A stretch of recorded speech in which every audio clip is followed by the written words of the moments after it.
The conflict in the Democratic Republic of the Congo is one of the longest running conflicts on the African continent, but also globally.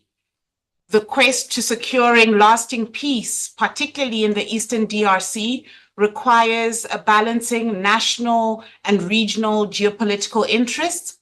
But as we've seen over the past few weeks, it also requires balancing international geopolitical interests as well. I am Otilia Anamaunganidze, the head of special projects at the Institute for Security Studies, and I will be chairing this hybrid seminar on geopolitics and conflict in the Democratic Republic of the Congo. We are extremely honored that you could join us, those of you that are here in person and those of you that have connected online for this important discussion. This discussion is co-hosted by the Institute for Security Studies and the Northwest University Center for Geopolitical Security and Strategy, as well as the Afrocentric Governance of Public Affairs. For us, it is extremely important that we have conversations like this so that we can be able to constructively engage on what are otherwise very difficult, complex issues and topics. It is in that spirit that as people present this afternoon and as you contribute in your questions, your comments, and your inputs, that we ask that you recognize that we are dealing with one of Africa's most challenging contexts.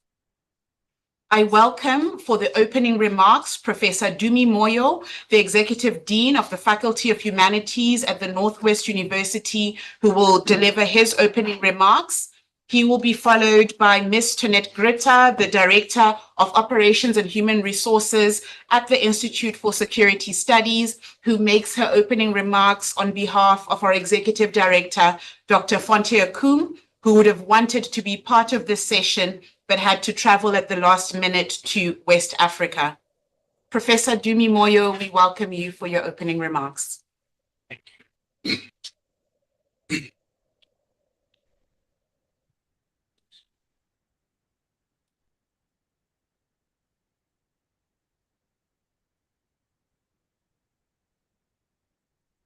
Program Director, Ms. Otilia Anamaunganidze, the Director of Operations at ISS, Ms. Tonette Gritta, the Director of the Center for Geopolitical Security and Strategy at Northwest University, Professor Barend Prislow, the Director of the Afrocentric Governance of Public Affairs, Professor Costa Ofisi, Excellencies, members of the Diplomatic Corps, and there are some diplomats in our midst and also others who are online. Welcome and a good afternoon to you all. I would like to first recognize and thank the ISS for co-hosting this important discussion with our newly created Center for Geopolitical Security and Strategy at Northwest University and the AGOPA entity, as you have heard.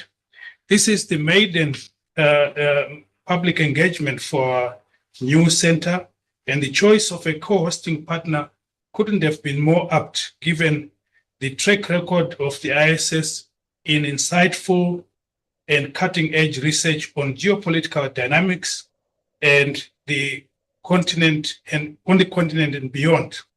So while the Northwest University brings robust academic and analytical capabilities rooted in African geopolitical perspectives, the ISS offers decades of policy-relevant expertise, operational knowledge, and access to a wide continental and international network of security practitioners and policymakers.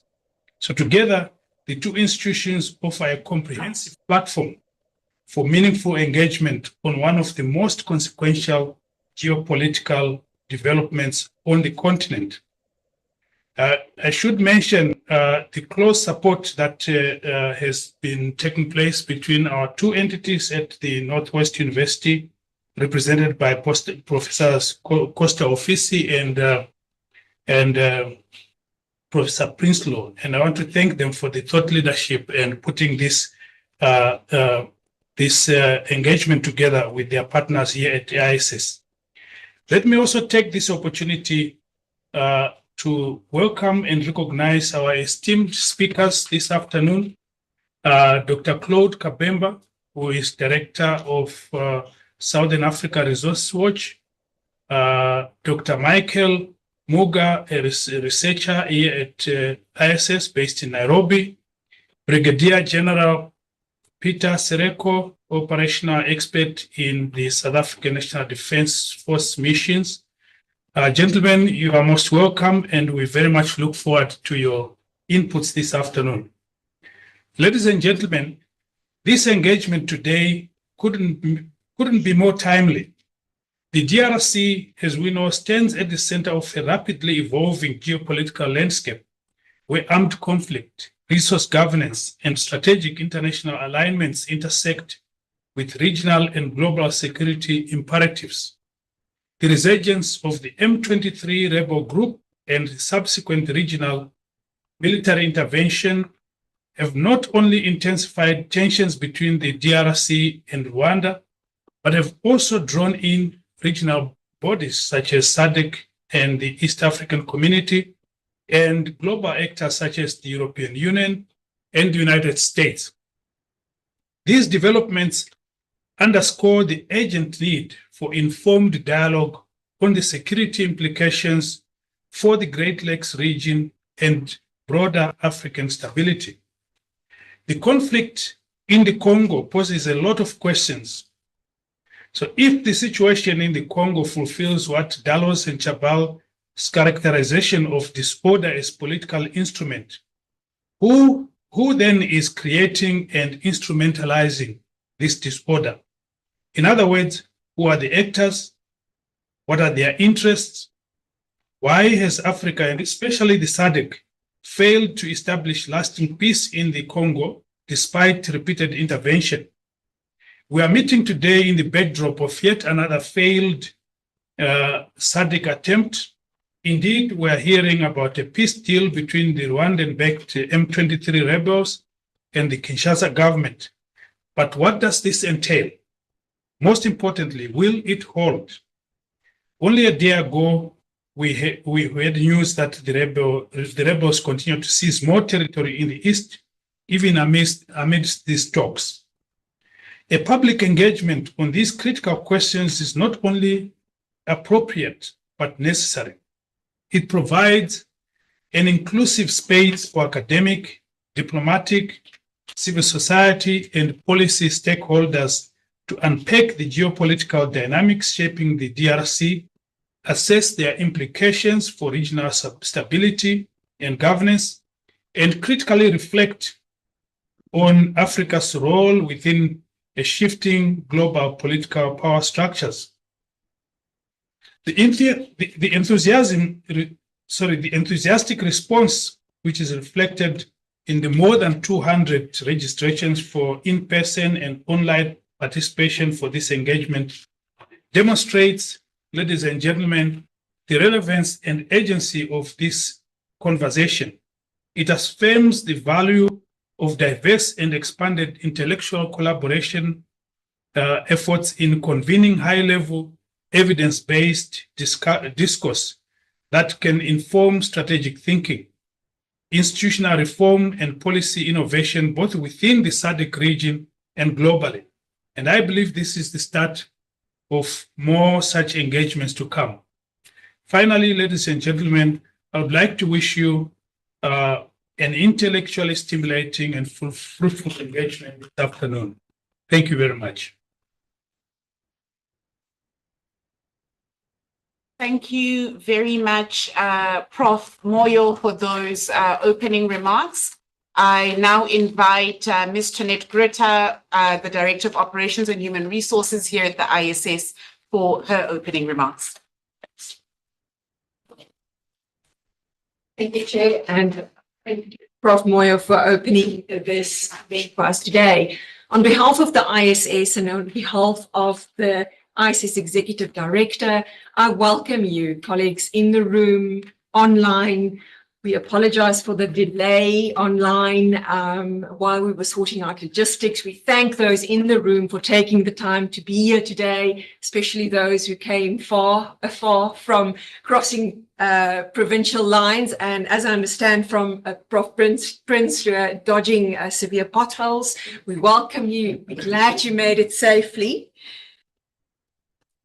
And today's event really marks a special day in our calendar of the year. It is not just a seminar that the ISS is hosting, but we're co-hosting it in collaboration with the Northwest University, which is really a culmination of a long-standing partnership, a partnership that we've worked together on and cultivated over many years.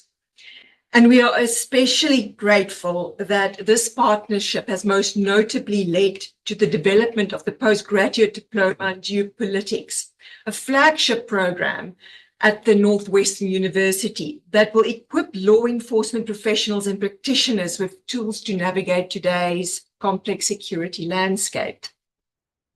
This partnership has also taken a step forward with the creation of the Center for Geopolitical Security and Strategy at NWU, an initiative that the ISS is proud of supporting and one that we believe will become a cornerstone for research and policy engagement on the continent.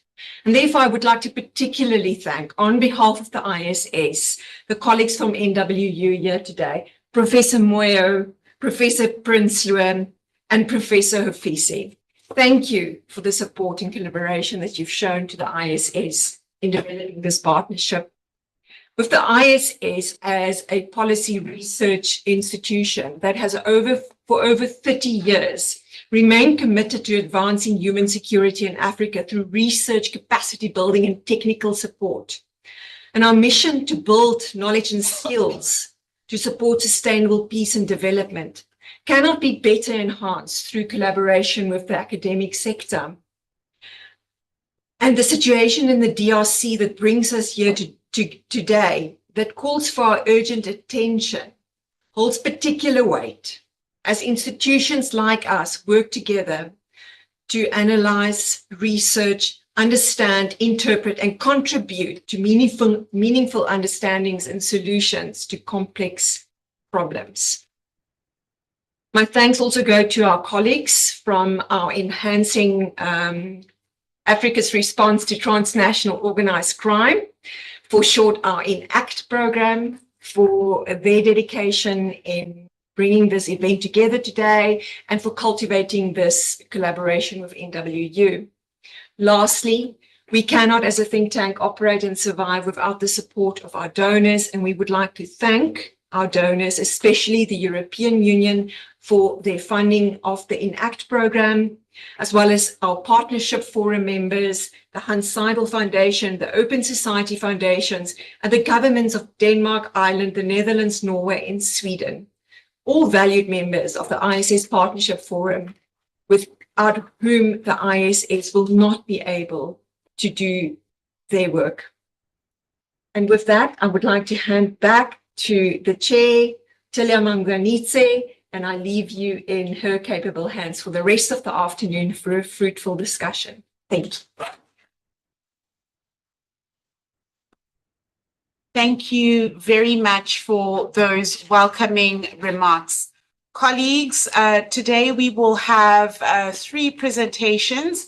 I'm going to invite the 2 presenters that will be in the room with us to come join us on stage. Prof. Moyo, Ms. Greta, we welcome you to take a seat in the front row. In opening, both the remarks from Prof. Moyo and Ms. Greta speak to the complexities in many ways of the issues that we are going to discuss today. We have 3 able presenters from the Southern Africa Resource Watch, from the ISS office in Nairobi, as well as an operational expert from the South African National Defence Force that will help guide this conversation. I intentionally refer to it as guiding the conversation because in many ways we recognize that those of you who have joined us here in person or virtually are people not only interested in the issues arising out of the DRC, but also people who have your own knowledge, experience, and expertise on the issues. It is for that reason that after our presenters have given their presentations, we will have the same amount of time for you to make your comments, pose your questions, and contribute to the discussion. Our first presenter will be Dr. Claude Kabemba, who is the Executive Director of the Southern Africa Resource Watch. He will be focusing on strategies for peace building and state reconstruction, looking a bit more pointedly on the issue around reversing statelessness in the Democratic Republic of the Congo. He will be followed by a virtual input from Dr. Michael Sitawa Muga, a researcher for the ISS based out of Nairobi, focusing specifically on organized crime, insurgency, and state fragility in the DRC. The final presenter will be retired Brigadier General Dr. Marcelino Peter Sereko, who's an operational expert in the South African National Defence Force, focusing specifically on strategic interests, resources, and security challenges. So we have a varied set of inputs, and we're also looking forward to your insights and inputs going forward. Without wasting any more time, I hand over now to Dr. Kabemba for his presentation.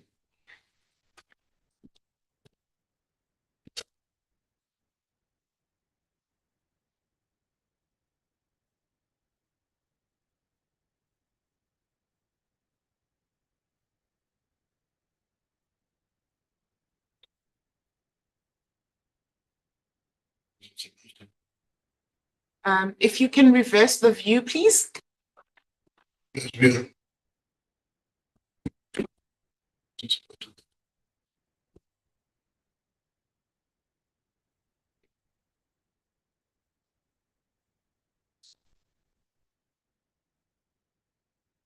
Thank you so much for that introduction. I want to thank you, the institutions that have invited us here, the Northwest University and the Institute for Security Studies. We are very honored to be here. The last time I spoke in such a forum and speaking on the Democratic Republic of Congo was in 2012 in Cape Town during the DRC Independence Day. I was on the podium sitting with the EU ambassador in South Africa and the Congolese ambassador and President Zuma's national security advisor. On that day after I've spoken, I was attacked by Congolese people when in the room, supporters of President Tshisekedi at that time in opposition. I look in this environment today, I think I'm secured.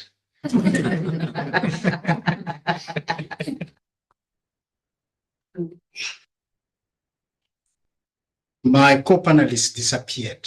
We met at the hotel. They were surprised to see me alive. The police came to rescue me. So a popular metaphor which remains true today is the one by one of the greatest post-independence thinker, Frantz Fanon. He said that Africa has the shape of the revolver, and the trigger is the DRC. The DRC today continues to attract attention because of conflict. Its size, its central location, its strategic location, center of Africa, its abundance resources, minerals, water, forestry, land, human resource, make it to attract conflict, both from within, regionally, and from international players. And we see it today. I'm not going to speak very much about the conflict. My sense is that what is happening in the DRC needs one solution. And the solution is to rebuild the state.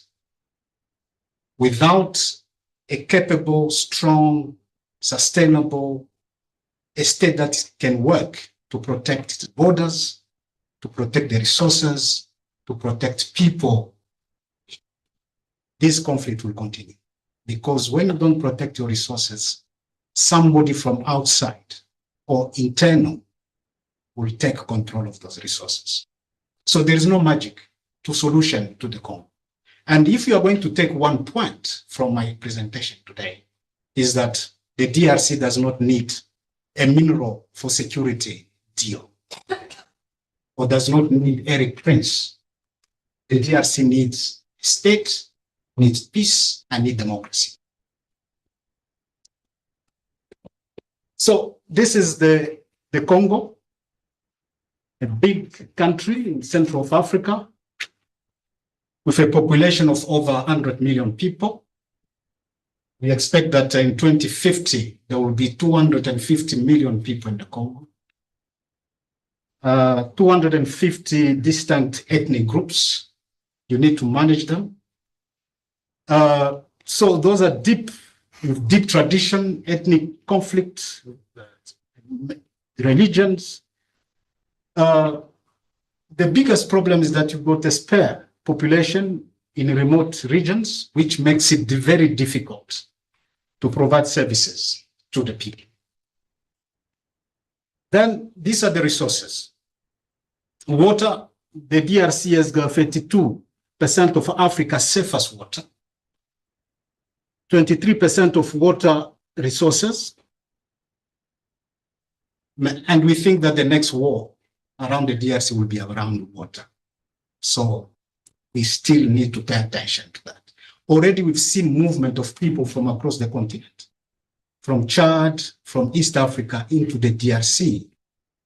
Already there are a lot of number of conflicts happening because they need to move their cows to feed them.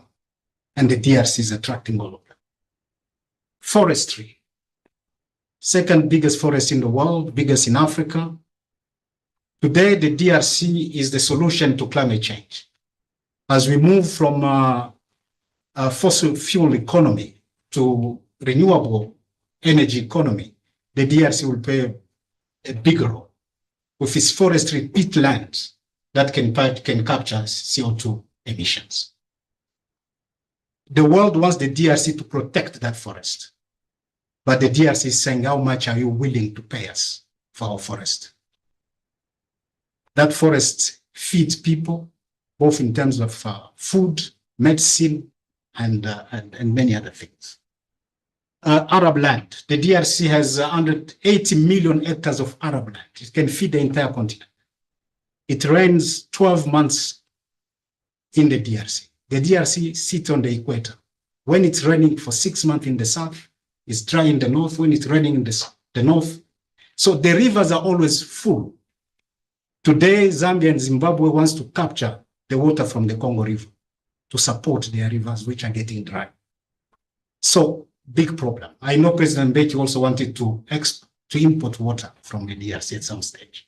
Mineral resources, there is around 1,100 type of minerals in the Congo, but the key minerals which are known is copper, is the first producer of copper in Africa, second in the world. Last year produced 2,400,000 tons of copper. Cobalt, very important for electrical batteries. The entire energy transition today sits on cobalt, and the DRC is the world producer of cobalt, with 70% of world production. Then we have coltan, very important for electronics. You cannot have electronic cars without coltan, and so on. The biggest producer, most of it is produced artisanally in the east, where the M23 is in control today of the entire production. You have gold, diamonds, then you have zinc, important again for electrical, for batteries, manganese for batteries, lithium. The biggest discovery of lithium in recent times is in the Congo. The Chinese have taken control of it. There is a legal battle with the Australian company, how to control that. Coltan is controlled by the Chinese. 70% of cobalt, is controlled by Chinese companies. 20% of artisanal cobalt, also controlled by Chinese syndicate. copper controlled by Chinese. Today, coltan is in the hands of the M23. So then we have hydropower. The DRC has got 146 territories. In each of these territories, there is also at least capacity to generate power through hydro. And that generation is 100,000 megawatt. We only speak about Inga. Inga is just 44,000 megawatt. But beyond that, the DRC has got 100,000 megawatts sitting across the territory. Then you have human resource we've spoken about, but what I did not put there is oil. The DRC could potentially be the biggest producer of oil in Africa, maybe in the world. If the oil in the Congo, in the Congo basin, in the forest, in the east, in the Albert Lake, the Congo can explore them. And you know that the world does not want the Congo to extract oil in the Congo basin because it's going to destroy the forest. So all that creates magnet for conflict. And without a state, then we have a problem. Then with so when I speak about the state, I look at two definitions, empirical and juridical. The empirical definition is really that the state depends on power and military power to defend its territory, to defend its people. And when you don't have that, you don't have a state. And that is really a definition, a realist definition. And if we take into that account, that definition, the DRC today will not be considered a state because one part of its territory is occupied. In fact, the DRC is de facto partitioned. Today, the rebels can collect taxes from the people. They are building roads. They've become a state within a state. Then there is the juridical definitions. It's simply a recognition by international community that a piece of land that has got a government, people, and its borders is a sovereign state, and it has to be respected. And that sovereignty needs to be respected. So the Congolese today is a state simply by juridical definition. But even though in that juridical definition, when it comes to provision of services to the people, education, health, provision of water, nothing happens in the DRC. And that reduces even the definition of the juridical definition itself. So in both cases, the DRC is facing serious challenges to be defined as a state. So I just argue that the Democratic Republic of Congo currently meets the juridical definition recognized legally by international law, despite lacking full internal control. So the current situation, the M23 have spoken about it. They've already established authority, separate parallel authority, petitioned. And when you get petitioned, you have the rebels controlling part of your territory and you cannot respond, and you seek international support for that, is simply a reinforcement of the lack of capacity of the state. So the Congolese government today relies on external support, leveraging, using the geopolitical position and the country resources to attract foreign support. So there is an attempt to exchange security with natural resources. And my argument is that with the current political governance system in the DRC, you don't need a military solution. You simply need a more inclusive internal process that will produce a solution that is tailored to Congolese reality. And I argue that it will be a mistake for the President Donald Trump to sign that that deal. And what are the causes of intractability? Deliberately, I don't speak about Uganda, Rwanda, and all these external factors. I focus on internal problems. And for me, I think when we resolve these problems, we will be able to start to deal with external problems. The problems in the Congo is not that Rwanda is too strong. The problem is that Congo is too weak. And it's that weakness that needs to be resolved. And some of the problems is the personalized political power, authority. It has not changed since independence. From Mobutu to Kabila to Tshisekedi, there's a tendency to personalize power. And it's unfortunate that President Tshisekedi, having been in opposition for 38 years, he has come to repeat what Mobutu did. That's the biggest mistake he have made. The people of Congo had a lot of hope on the EDPS of President Tshisekedi, but it's turned out to be more dictatorial, corrupt, creating divisions, and appointing people with no capacity to run the state. Flawed democratic system. We would have expected that since 2006, when we had first democratic elections, the second in 2011, the third in 2018, 2019, democracy will start consolidating. But it's the reverse. The electoral system has become a type of a coup d'etat in our countries, not just in the DRC. The last elections that gave President Tshisekedi his second term were so badly organized, I think they'll go down in the Guinness Book of World Record as the worst in the world.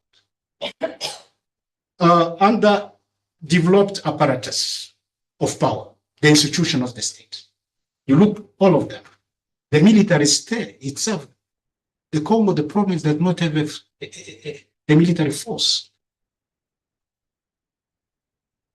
When you don't have a military force, it simply means the other institutions do not exist. Geopolitical competition.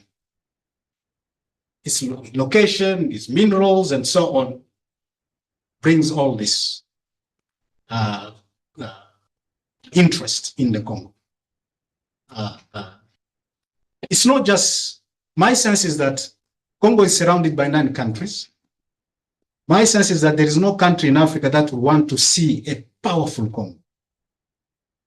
Because a powerful Congo, if it does not play a more type of force, will be very dangerous. But my sense is that most of the countries surrounding Congo don't want to see a very powerful. And it will be very difficult. That's why I argue that lack of social cohesion is the biggest problem. You need a more cohesive Congo internally, where Congolese are together, believing in one thing, in same values, same, to resolve the problem of personalized power, flawed democratic election. So in conclusion, Chair, I say the collapse of the DRC state has reached a critical point where it cannot sustain itself.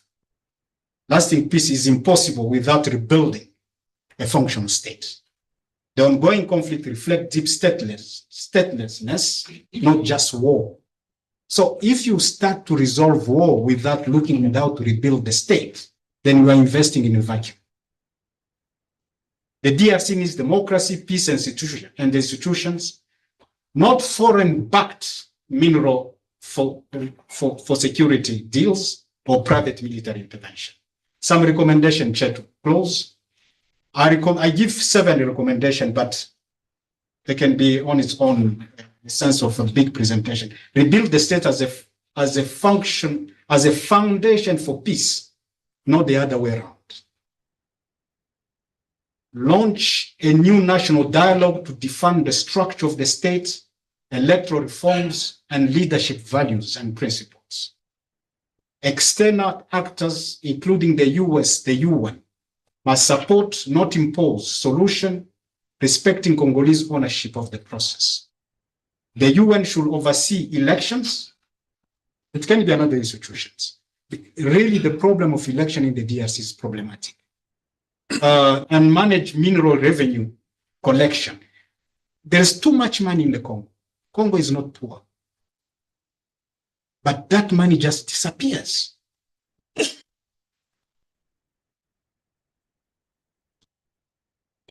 All the cobalt, all the copper, all the gold, the diamonds. We've got 900 active mines in the copper and cobalt. Functioning, paying taxes, extracting. Where is the money? The Congolese people are among the poorest in the world, but sitting on a value of $24 trillion worth of resources. It's unacceptable. So it cannot be just the war. There's a much bigger problem of governance that needs to be resolved. Establish institutions to ensure accountability and proper use of mining wealth. My suggestion here is that you need to have an institution which is separate of the state that will manage the revenues together with the government. Collect, but also use it to fund projects and fund the life of people. I'm also suggesting that we need to promote regional integration, especially in the Great Lakes region, to ensure that the fears and the economic needs of the smaller countries are resolved through that economic integration. The ICJL will be one of that vehicle that we need to strengthen. Sustainable peace will require at least 3 decades of international support. I'm thinking that when we support the DRC, for example, from Sun City, then they go to election in 2006, then we retreat, we leave the Congolese that they've solved their problem is a big mistake. I'm suggesting that the hand of Congolese needs to be hold and work with them for 30 years. Support to ensure that the state is entrenched, to ensure that a strong leadership start to emerge, and to ensure that some values, shared values and future emerge. And the international community will find a form, shape of system that can help the Congolese in that way. But leaving them alone because they've organized elections is a mirage of solution. Thank you so much. Thank you very much.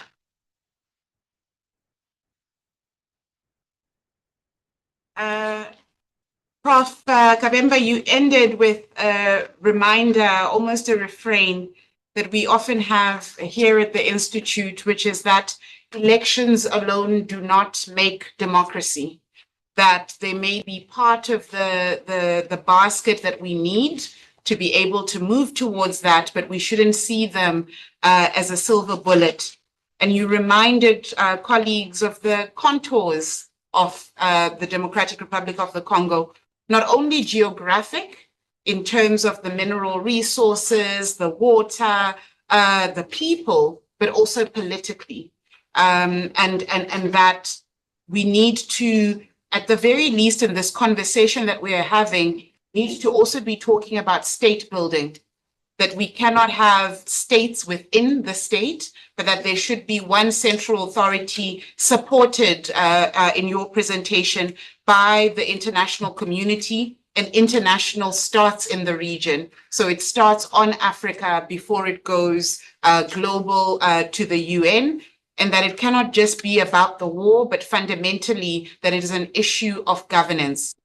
Your final point, if I can repeat this, and this is for the audience here in the room, but also the 79 people that have joined us online, is that as and when a transition starts, that transition has to be for at least a generation, that the process of building requires a recognition of the time that has been dedicated towards destroying, if I heard you correctly, Prof. Kabemba.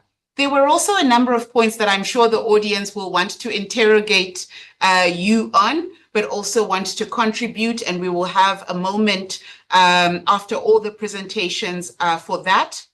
We now turn to Dr. Michael Sitawa-Muga, who is joining us virtually, and he will focus specifically on the issues around the insurgency, state fragility, as well as organized crime in the DRC. Dr. Muga, as you are joining us online, you are in the room that has more people. In the time that I've been speaking, there is now 81 people online. I'm saying this, colleagues, because those of you that have made time to join us here in person, we will also be giving the floor for questions and comments virtually, and we will try to do that by getting as many opinions as possible, which means after the presentations, please prepare yourself already for short, to the point inputs, comments, and insights so that we can make the most of the participation that we have today. Dr. Muga, you have the floor. Thank you very much, senior scholars, senior officers, distinguished ambassadors in the room, colleagues, friends. A very good afternoon to you. The name is Michael Sitawa Muga, as our very able moderator has put it out. It is not very easy talking after a whole ED issues as well as he has, but I will try start off the presentation not with a light moment like he did, but one that was rather tough on some of us. On the 28th of January 2025, Goma fell, and I was there when the United Nations Security Council resolution was all about condemning the acts of the M23. Goma was on fire. The moment the briefing ended, the gunshots began, and it was a night of not very interesting ordeals. So we left the following morning because my wife and I had taken the kids out the Sunday, that day before the fall of Goma. When we went back to Goma, I made a resolution. I told myself I'm not going to take any photos. But when I got to the house, I found certain items. William, if you're with us, I found these two items in my house. Yeah, just to tell you that the war is real. And let's carry on with the presentation in the interest of time. Organized crime, insurgency, and state fragility. First of all, thank you very much, ISS. Thank you very much, Northwest University, for organizing this very important discussion. The Democratic Republic of the Congo, as Dr. Kabemba has put it, suffers challenges of weak institutions, and therefore state fragility will automatically follow suit. The order of my presentation will be as follows. I will set the agenda, anchoring it upon the SDG 16. I will define my key terms, let you know about how I went my data collection, interrogate some of the insurgent groups, a very contentious issue, the counterinsurgency formations. Thanks, Dr. Ari, for having covered some of the challenges that they present, and the effects of insurgency on state fragility, and the way out, Africa Agency. And thanks again, ED, for insisting on Africa Agency in solving this crisis in the Congo. Peace is not merely the absence of conflict, but the presence of justice. And justice is the foundation of all societies. If you do not have justice, rest assured you will not have peace. And that is what plagues the Congo. SDG 16 touches on peace, justice, and strong institutions. And just to thank those who came up with this theme, it actually situates squarely within the framework of the SDG. And you look at developing legislation on organized crime, designing strategies, okay, and policies against organized crime, facilitating international cooperation in criminal matters, mainstreaming gender and human rights, organized crime legislation and policy, and lastly, managing knowledge and enhancing education on organized crime. And that is why we are here. We are already targeting one of the indicators, of this SDG. Organized crime, according to UNODC, can be looked at as criminal conduct that is organized. Let us not complicate it any further. This is organized. Look at the actors. I look at the CRISI model.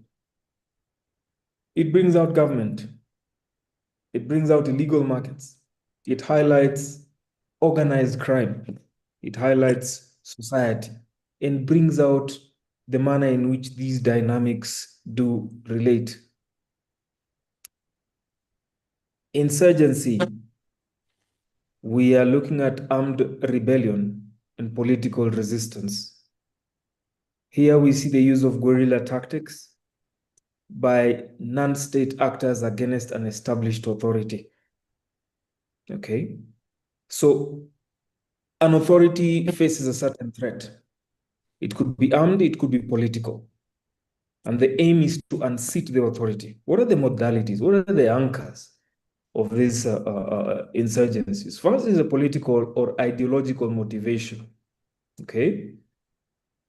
We have asymmetric warfare, a manner in which many insurgencies do manifest. As we look at, for example, the ADF compared to the M23, we have popular support, people actually calling for the insurgency. We have decentralized operations, where all these groups tend to lack a common head.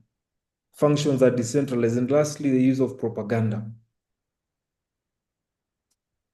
The last definition we'll be looking at is state fragility. The last term we'll be looking at is on state fragility. And there's something I want us to pick out from here. There is a combination of exposure to risk and the insufficient resilience of a state, system, and/or community to manage, absorb, or mitigate those risks. So you could have a state that has all indicators of fragility, but still remains steady because it has not been exposed to any form of risk.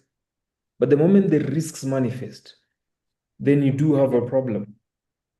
Liz Clewson and Humphrey in 2015, in one of their publications with the World Bank, points out 5 elements. They point out 5 elements, and we see violence, we see justice, institutions, economic foundations, and resilience as some of the pointers that actually are worth interrogating to test the stability or otherwise of a state. You can see at the very center, the country that we are discussing is right there, the Democratic Republic of the Congo. How did I go about my data collection? The video there, we had just left Sake, we were going to Ruchuru. This was Sector 2 under the Burundian contingent. And we had left the FRDC soldiers, the Congolese soldiers in Kibati. So what I'm just trying to show is that the negotiation, the non-interventionist approach that ICRAF took was yielding some form of ceasefire. At the very top, the top right, sorry, we were in Bunagana. Bunagana is the point where M23 got into the DRC. I was running somewhere. I had gotten some information that the Ugandans were about to have lunch, and they have some very nice corned beef. So I was rushing there to enjoy.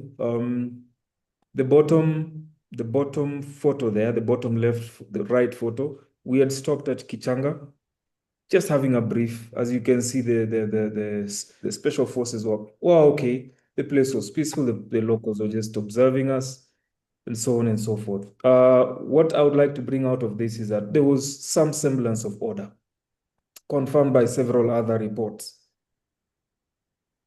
I also used autophotography and photography. I carried out a number of interviews and various authorities. Data. For the insurgent groups, there are quite a number. AFDL, RCD, CNDP, M23, all morphing So from the first to the fourth is just an evolution. Now what we are dealing today with the M23. The gentleman on the right, General Sultan Makenga, has been behind the activities of most of the four groups in terms of training and capacity building their forces. M23, according to several reports, has been linked to Rwanda to date, and that then presents the geopolitical challenge that Daktari actually mentioned. We have ADF Nalu. ADF Nalu is one again that has been linked to Uganda and is more asymmetric in its attacks. They avoid engaging security forces directly. They target populations and carry out horrific attacks. I remember a case where they had chopped up an individual and put their head right next to the meat, and they were calling people to come and purchase that meat and saying, you know, it's very, very tasty. The Red Tabara, the ADF has lots of interest in areas such as Beni, that has quite a lot of resources when you talk of gold. Yeah.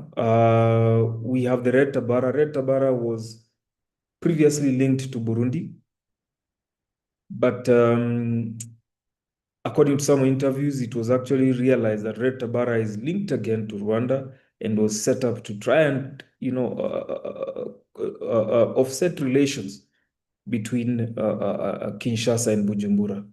What are the drivers behind M23? Professor Daktari Kabemba has mentioned them. We have issues of grand corruption, tribalism, incompetence, lack of government services, ethnic cleansing, and all these dynamics are the reason as to why the M23 feel that they should capture Kinshasa and change things. The Alliance Fleuve du Congo should take political power from the Tshisekedi-led government.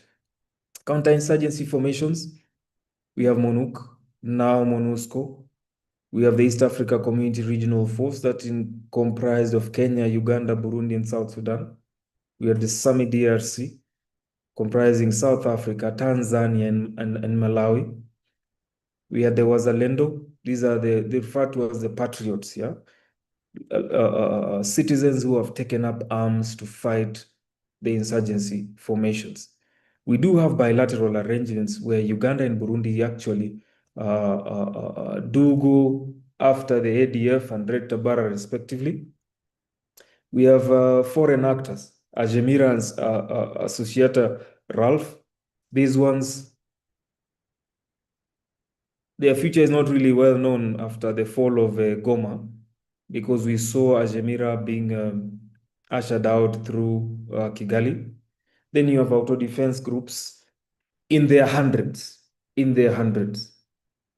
Incoming counterinsurgency formations. First of all, a diplomatic track, we have the US-led DRC Rwanda peace deal. And on the military or kinetic track, if I may use this word, you have Blackwater and Cobalt. These two companies will be coming to the DRC.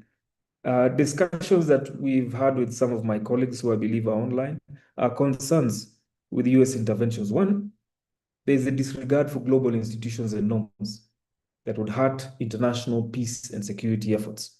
Okay, we have the United Nations Security Council that has sanctioned MONUSCO working under resolution. Now we have, talking of resolution 2773, that is calling for cessation of hostilities. Will Blackwater and Cobalt respect this? We have the proclivity to exclude key conflict parties in US negotiations. The US is doing in Ukraine, in Afghanistan, among others. And lastly, we have the risk for parallel tracks under US initiatives. So, as Daktari has rightly put it, we do not need foreign actors in this conflict. Let's look at the effects of this insurgency. One, human rights abuses. The photo top left, I was in Kanyaruchina refugee camp. About 10 minutes driving through the camp on tarmac. That is not a boy, that is a pygmy. Yeah? So he's a fully grown man. He told me when the war broke out, he was in his garden. So he is dressed like that. He crossed from Ruchuru to Goma over 2 nights trek. The photo you see on your top right, sorry. Again, I had visited the Kanyaruchina, and that was a family there. You can see disability, you can see malnutrition, you can see lack of education, you can see poor sanitation. The list is endless. We have cases of mineral smuggling. The ED has already touched on that quite well. We have proliferation of small arms and light weapons in abundance. We have illegal wildlife trade, maritime crimes. We have the regime change. We have the push for balkanization. The photo you see at the bottom center, that is a photo that was taken in Bukavu. There is a push, quote unquote, to balkanize. And one friend of mine runs a hospital in South Kivu. The M23, after heavy combat against the Wazalendo, one of them came for treatment in his hospital. Of course, you have no choice. You will offer services. And the ones who brought him, told him, well, we are not leaving. This time round, we are not leaving. I found that very scary, but it is what it is. Mixage et brassage, the incorporation of non-state armed actors into the military is a big challenge. Deforestation, and the list goes on and on. One thing that I found toughest is that the effects of insurgency is that it claims some of its finest. General Bahuma Mbaba died in South Africa, but it said he was poisoned in a neighboring East African country. Okay? The photo below that one, I mean, that was the top left photo. The bottom right photo, Colonel Mamadou Mustafa Ndala, promoted posthumous to a brigadier general. This man had no fear of bullets. He had no fear for bullets. Whenever there would be gunfire, you would notice some of the soldiers around him trying to bend, but he would never bend. He would walk and, push his troops forward. Mamadou Mustafa Ndala was killed in Beni when he was carrying out an operation in the ADF, against ADF. As you can see, he's checking how his troops were pushing on. And then he finds some guys here just taking it easy. Yeah, and this is a big challenge with the army there. So what does he do? He rallies them up and pushes them forward to fight. Yeah, he uses the word nyama, which means animal. Yeah. Next slide there. How do we get out of this situation? I will add on to what Dr. Ari has shared. One, we need an interventionist, non-offensive mandate. Senior officers present, distinguished delegates.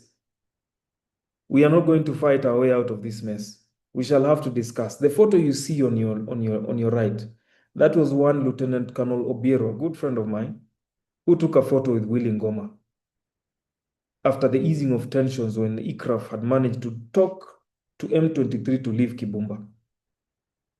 But this photo was translated to mean that the KDF and ICRAF is collaborating with M23. Now, how will you find peace if you do not talk? How will you negotiate if you're not talking? We need a 3-component mission, 2-year term, 3-component talking of military, police, and civilian. We need the construction of critical road infrastructure. Kinshasa has got to support this. We do have operations, plans to tarmac the Bunagana Goma route, Kasindi Beni, I believe, under Operation Salama, in tandem with Operation Salama. Promotion of corridors to resume trade. Suspension of all bilateral military agreements under the EAC SADC areas of operation. So EAC and SADC will have to deploy jointly. In my view, we shall not gain much with the foreign actors in our situation here. EAC SADC, again, we need critical infrastructure and staffing of administration and to administration of justice and rule of law under MACA. What does that mean? Right now, as we speak, Munzenze prison is non-existent. So what we are seeing is that the M23 actually resort to either flogging or unaliving criminals. The same strategy is being used by local communities. We need the legal systems up and running. We need justice systems up and running to service, to build the base of society.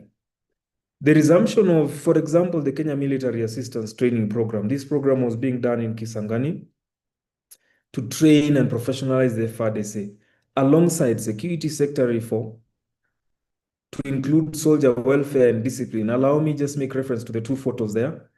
I was in Goma here, going to do some shopping outside. This is a Kinmarshi. This gentleman here is a good friend of mine. But what is odd about that photo? Just look at his hand. Look at his hands. Yeah, you'll see that he doesn't have hands. So he was.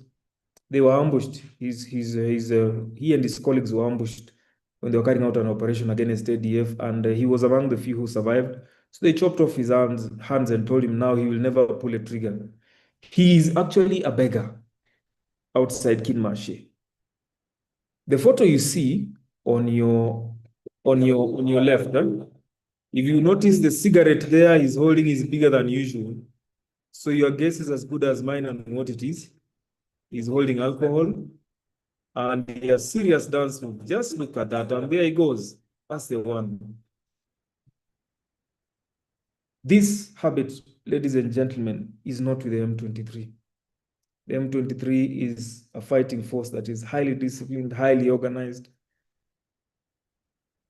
And when I see FARDC behave like this, and I see M23 as organizers there, because I have encountered them in my engagements in Goma, I worry most sincerely. We need the setting up of strategic military bases in Bunagana and Kamanyola, and closer engagement with the think tanks, like what we are doing now for purposes of M&E. We have got to force ourselves into that narrative. Termination of force mandate should be subjected to EAC SADC heads of states. It should not be a decision by Kinshasa. Capacity building of CSOs on the concept of operations on matters of information and disinformation. The concept of operations of ICRAF was not communicated. And that is where ICRAF faced serious headwinds.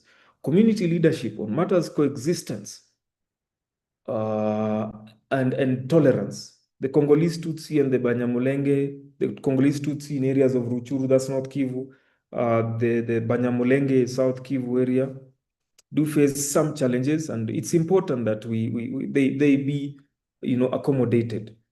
Remember, these borders that were drawn by colonial masters, and we have spillover populations across the entire continent. We need a multi-sectoral market survey and investment strategy that will pull investments from EAC and SADC to rebuild this country called the Congo. If Congo stands, we shall all stand. If the Inga Dam is constructed, we shall do away with the load shedding in South Africa. If the Inga Dam is constructed, we shall do away with the high cost of energy in Kenya.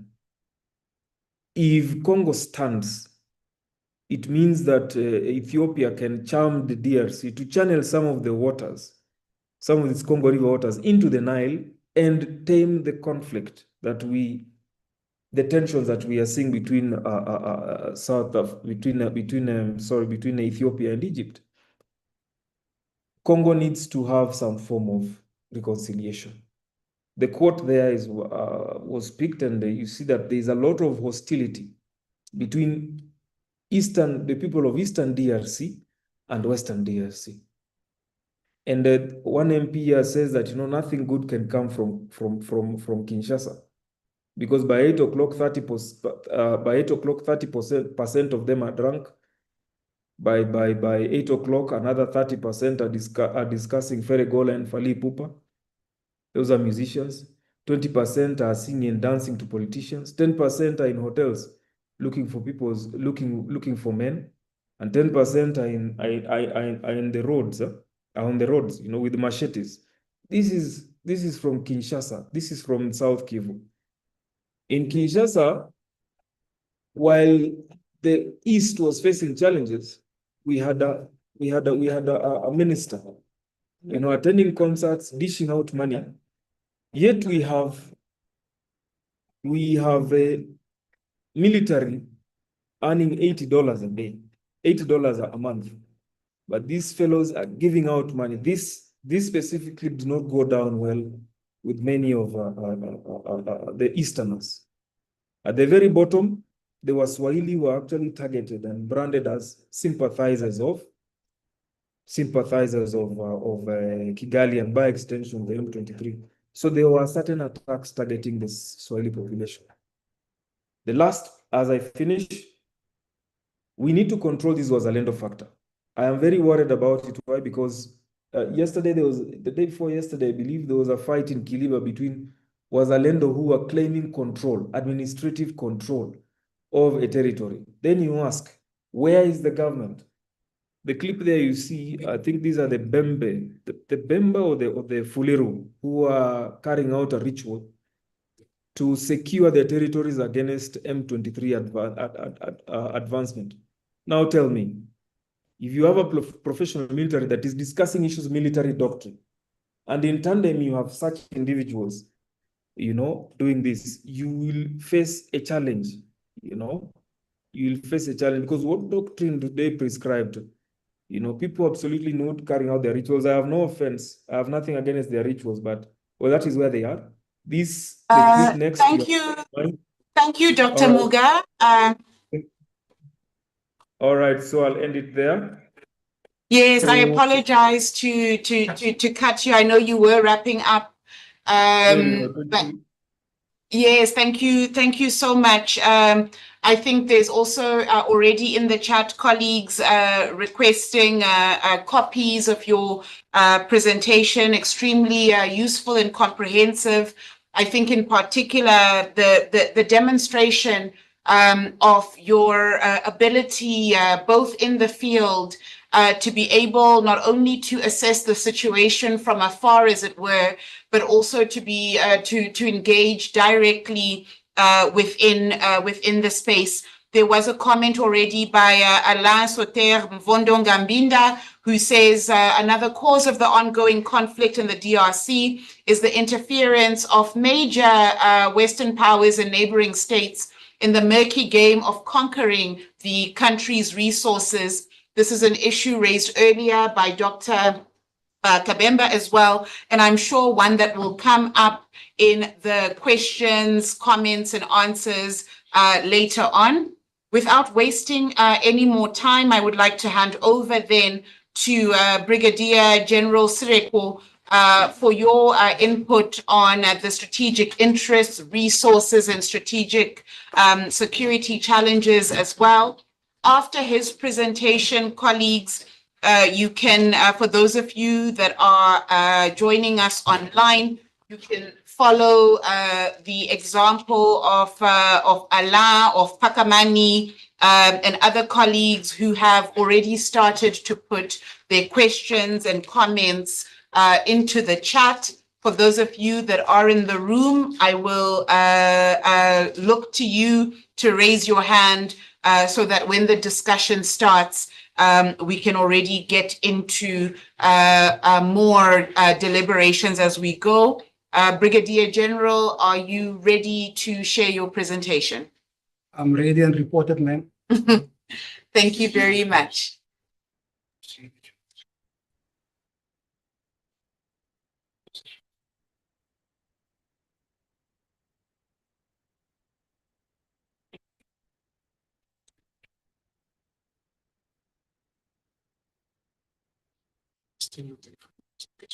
Mm-hmm.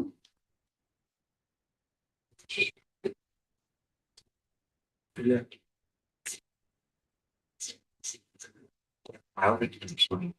Okay. While you locate the presentation, if you can maybe cancel the share screen. And then if you can then share the PowerPoint. In the meanwhile, Brigadier General, if you can maybe already start on your initial reflections before the presentation is projected, we would appreciate that.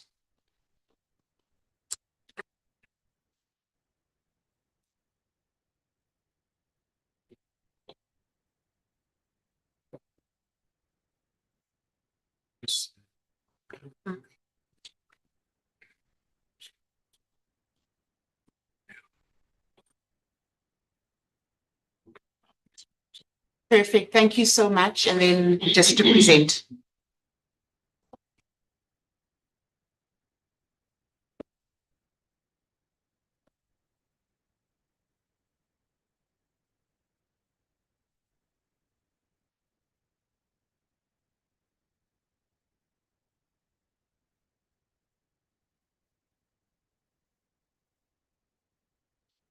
Program Director, allow me just to shoot on the straight because the formalities have already been done. Yes, thank you. When we talk about the great powers in Congo, also we have to look in Africa. We say there are rulers in Africa who showcased autocracy and human rights abuse.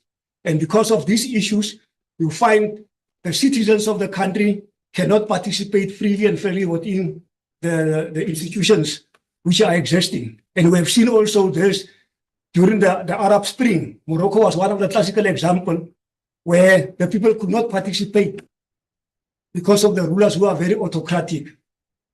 And we say there are certain imperatives required for a state to ensure good governance. If those imperatives are not there, there will never be good governance. Also, it is important to create a nation state with strong institutions. And if you still remember in 2008, I think 2008, when Obama came into power, when he had also the Africa Summit, in one of his comments, President Obama was telling to the African leaders, he is only going to support strong institutions. And also look into the DRC, the leaders who are in charge have departed from these imperatives. We know when Mobutu took power also, just after taking power by a coup. Also, he started also disregarding those imperatives where he was looting the state resources.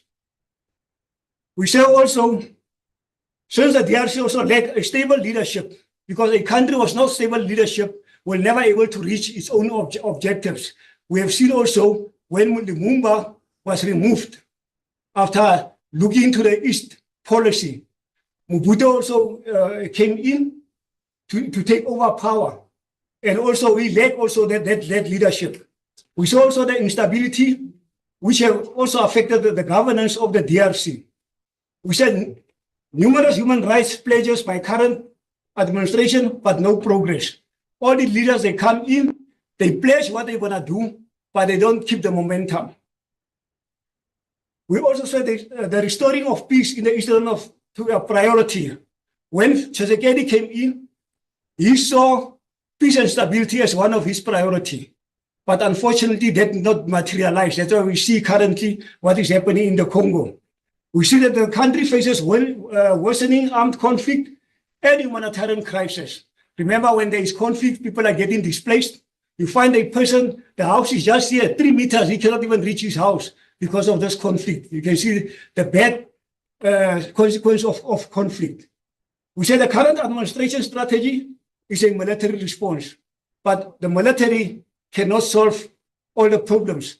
We also have to look at the diplomacy or a two-track conflict resolution. That's also what is needed, or even involving the academia to come and assist. We said that the DRC was various natural resources, which we have seen. Only in 2022, about $130 million was attracted by direct foreign investment within the DRC because of the natural resources. We say the country with the richest nation on earth is a center of gravity. If you can get the Congo right, Africa will benefit. Not only Africa, but the SADC community, because Congo is a center of gravity. We say the second largest block of tropical rainforest is contained in the DRC. It covers 145 million hectares. Also, we look at the logging of timber. We know that the Chinese have come in to invest within Congo.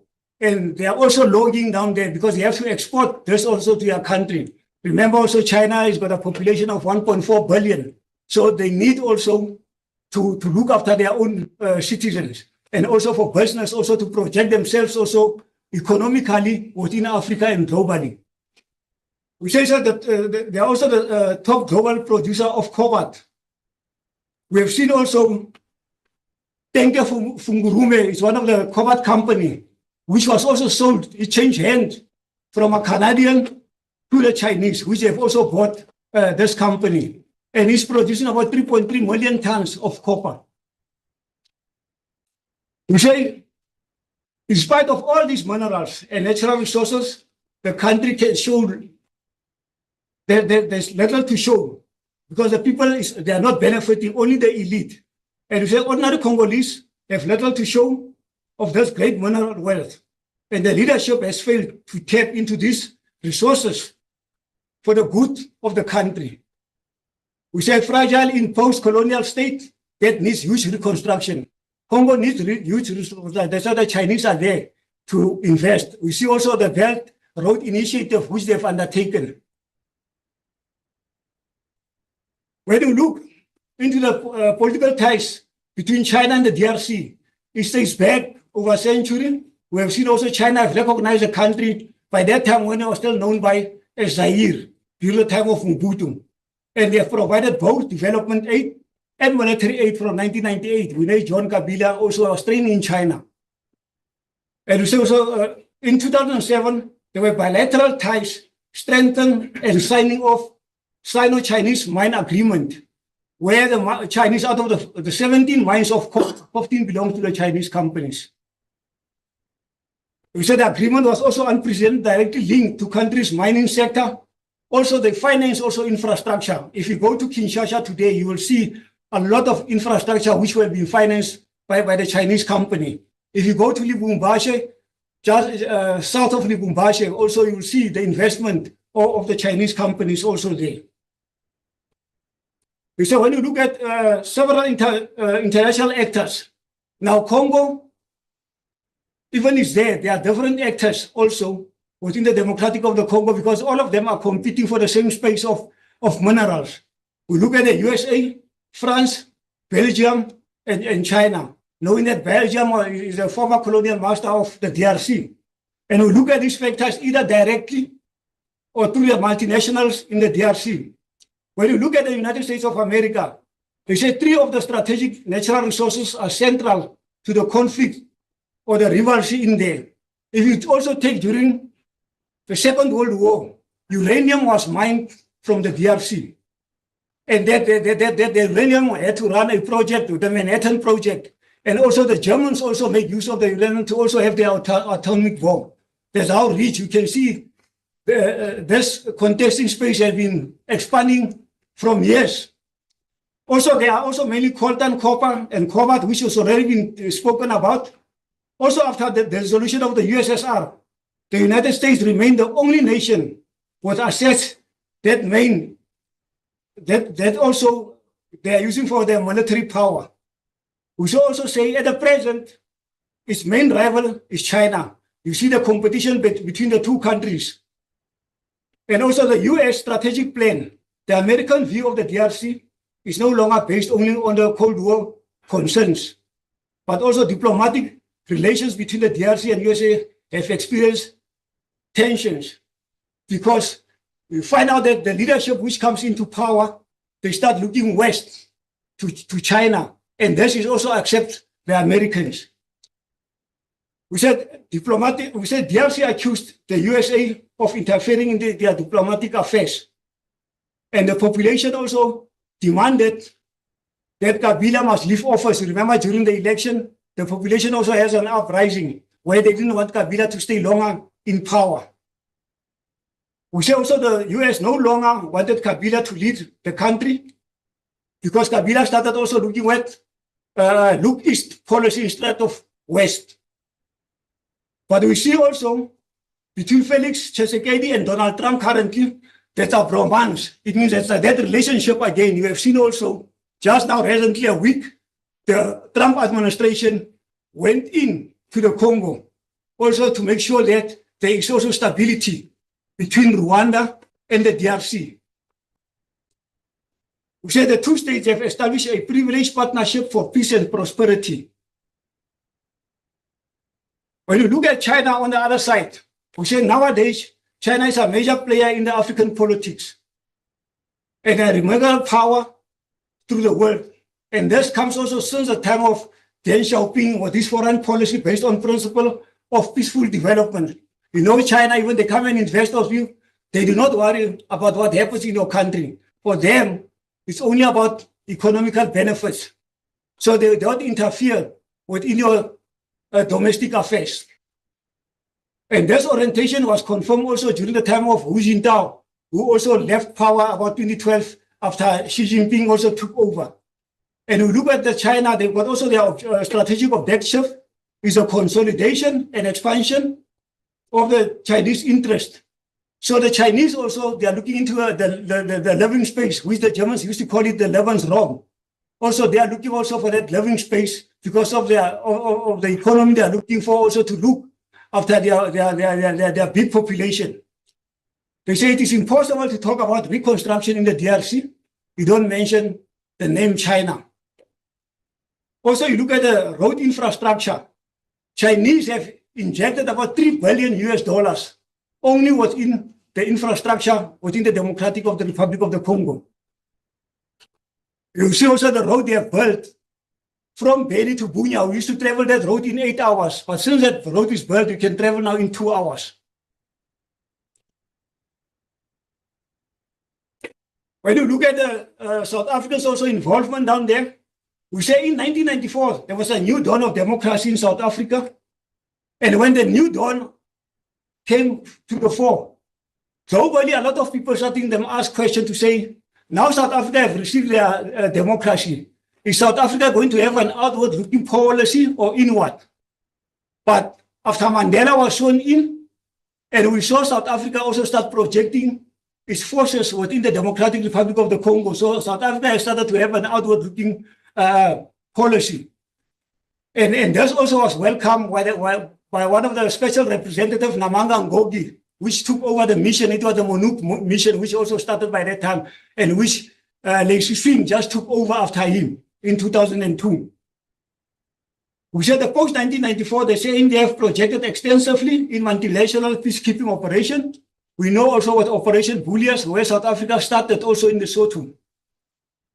We said this peacekeeping operation clearly aligned South Africa with its articulated objectives concerning the peace within the continent. They say, however, a dwindling defense budget and the burden of high-tech and force design has increasingly made a negative impact on the SANDF. In the domestic context, the government is also increasingly expected the SANDF to play a role. We have seen now currently with illegal mining in the country. But unfortunately, the military can also do so little because of the budget constraints. They say it is possible for the SANDF to strike a balance on external and internal operations because of being obliged by the Constitution.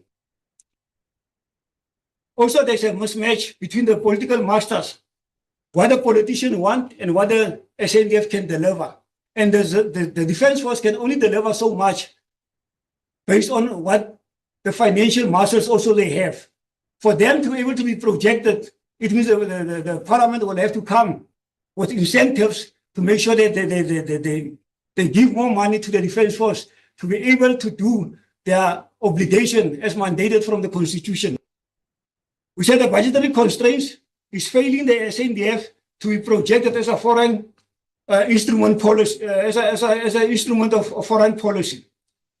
Successful operation also, irrespective of what happened now currently, the defense force have also had an opportunity to execute certain operations in 2006, 2007, where Operation Night Finale and Engraver. And this was also a balancer for South Africa, where people started believing that the defense force is very capable because they were the only people during 2006, 2007 with this operation, they could also defeat this M23, which was LCDC by that time. We said that these are the struggle to get through the challenges of regional security, objective poverty, and also the colonial legacy. We said policies get to bring reforms, tend to deal with symptoms rather than addressing the real issues. We also look at the dominance of corruption which also predates an exploitation of the Congolese state administration. We say the public servants have prioritized themselves instead of prioritizing the citizens. Also, the civil society, what they are just interested also in funding, instead of also trying to hold the country accountable or the leadership of the abuse of the economy. We say the stakeholders also need to conspire and compete for funding instead of playing a role within the political structures of the country. We say since independence in the 1960s, the leadership of the country has lacked three important attributes essential to promote the welfare of the country. Also, the lack of real vision for the future of the DRC. Instead, they project agendas which are just only beneficial to themselves. Also, we should look also incompetency and lack of ability to successfully implement the vision. The DRC presidents have had unrealistic and vague national agendas, because when you come into power, you have to make sure that your vision is directed to a certain center of gravity to make sure that you will be able to achieve certain objectives. Because if you can reach that objectives, then you have an economic growth and you will have inclusive growth where everybody, even the common man, can come into the mainstream of the economy. And we said the leadership has often used also slogans and symbolic gestures instead of substantive action plan. You also saw when Mobutu came into power, where he says the country must Zoranize, Zoranization. He said the Congolese must laugh like Congolese, they must wear like Congolese. So those were the slogans. But unfortunately, we cannot eat slogans. They said leadership failed to professionalize the military or to barack them. For the Congolese to be able to take charge of their country, they must develop a very strong military. They must professionalize the military. They must make sure that the military is given the right equipment to be able to look after the national security of the country. But as long as that is not happening, they are going to outsource their security, and that security will be outsourced to the United Nations. And if you have seen, the United Nations have been there from when about 2000, the same duration America went into Afghanistan.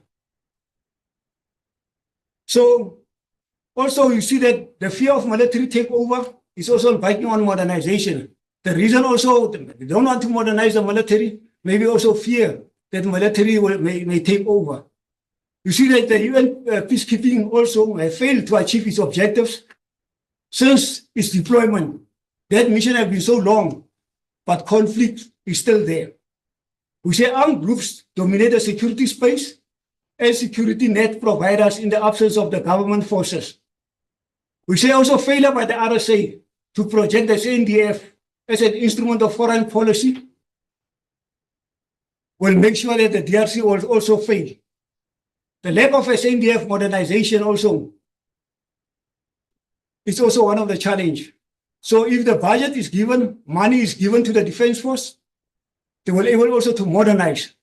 And then South Africa can also rely on the military to be able to be projected within the continent to play its to its role, which is been expected to play. Thank you very much, Brigadier General. If you will join. So with a special thank you again to the three presenters who have really helped us to understand a number of issues. And of course, we now have the opportunity to hear from you as well, your questions, your comments, and your inputs. There are already a number of inputs that are from our online audience. And I look to the room, please, if you can already start to raise your hand so that I can acknowledge you. We will have about 35 minutes for Q&A and discussion before we start to wrap up our session. The first question from Pakamani Lisa goes to you, Dr. Muga, which is if you could please elaborate on the involvement of Blackwater and Cobalt and if there's any truth to the rumors that the war is moving down to Katanga region, and if not, what is the likelihood of that? And then a contribution from Alain Soter Mbongo Ngambinda. In order to resolve the persistence of conflict, the DRC needs not only strong institutions, but also strong people, given the geoeconomic and strategic stakes that are involved. And then from Min Nguyen, if China controls a large part of the DRC's minerals, why do we hardly see Beijing's intervention in this conflict? This is a question that I will put to you, Brigadier General, and also Dr. Kabemba, if you can respond to that in a moment. And then from Mahungu Mangala, he poses the question around, or the issues, that politicians in the DRC want a weak military to avoid a coup, and that African countries won't act in good faith to bring peace in the DRC, and that they have been, the leaders, past and present, have been helped to rule through autocracy by SADC and the EAC. So a provocation from Mahungu Mangala for you, all three, please, to respond to that. And then from Maureen Kapanga, this is to you, Dr. Kabemba, which is whether it is possible to rebuild an already existing state. I think the question here is, should we be rebuilding or should the state be constructed, so to speak? And how would you suggest that the DRC go about this process without inciting more conflict among different power-hungry elites? And then I'm looking to the room before I come to the panelists, if there are any questions and inputs. Online audience, you may also raise your hand. And we do have simultaneous interpretation, English to French. Donc, vous pouvez également poser vos questions ou faire vos commentaires en français. Malheureusement, nous n'avons pas de traduction en lingala ou Kiswahili, donc juste anglais et français for your questions, your comments, your inputs. So to the room, I turn to you if there are any hands at this stage. If not, Dr. Muga, please, if you can respond to Pakamani's question, and then also this provocation around, is Africa invested in peace in the DRC? And if so, what would be the efforts to achieve that? To you, Brigadier General, the China question in particular, and to you, Dr. Kabemba, do you rebuild an existing state or do you build a new one? So first to you, Dr. Muga, then Brigadier General Sreko, then Professor Kabemba after you. Please go ahead. Wonderful. Thank you very much. Lisa, thank you for your question. Just to elaborate on the movement of the deployment of Blackwater, yes, there are plans in place to deploy. The latest so far we've heard is that they're looking to deploy about 600 to protect mining sites. Now, if you're looking at 600 troops that's in the Congo, the variable Brigadier General will tell you that is a drop in the ocean. And I honestly do not see much yielding, even if you talk of a tech-heavy military using drones and so on and so forth. On to the issue of the war moving to the Katanga region. So far, we've seen a push to the Katanga region, and right now there's, of course, the movement towards Mwenga. There's a lot of activity around Uvira. Okay, the catch is that if they can break the Wazalendo resistance in Uvira, then they'll simply sail to Kalemi, and once they're in Kalemi, they'll be onwards into Katanga. Katanga is a strategic region for the very reason that it generates a lot of revenue for Kinshasa because of the heavy mining industry, the likes of Tenke Fungurume that Brigadier has mentioned. The next aspect on the Congolese people. Congolese people, I've lived with them. They are not weak. They are very strong people. The thing is that there is need to embrace some degree of reduce the welcoming tendencies. They are a bit too welcoming. So they embrace too much, and it is a challenge. That is why they are where they are today. Thank you. In the interest of time, Chair, back to you. Thank you very much. And then to you, Brigadier General Sireko. Okay, with regard to the China involvement, not involved in conflict, one have to understand China's foreign policy, that they will always try to strike a balance. They will always make sure that they navigate on a tightrope for developmental purpose. There's a reason. But at the same time, within Congo, the Chinese are providing a level 2 hospital to the UN. So most of the people who also get injured, they have been treated by the Chinese. That's one thing. The second thing also, the Chinese also, they provide engineering capability because for the mobility also of the roads. Also, you have to understand, in 2006, China was one of the largest contributors in capacity building in Kitona, where they were also assisting the Congolese government to be able to train their own forces so they must be able to take over the security of their own country.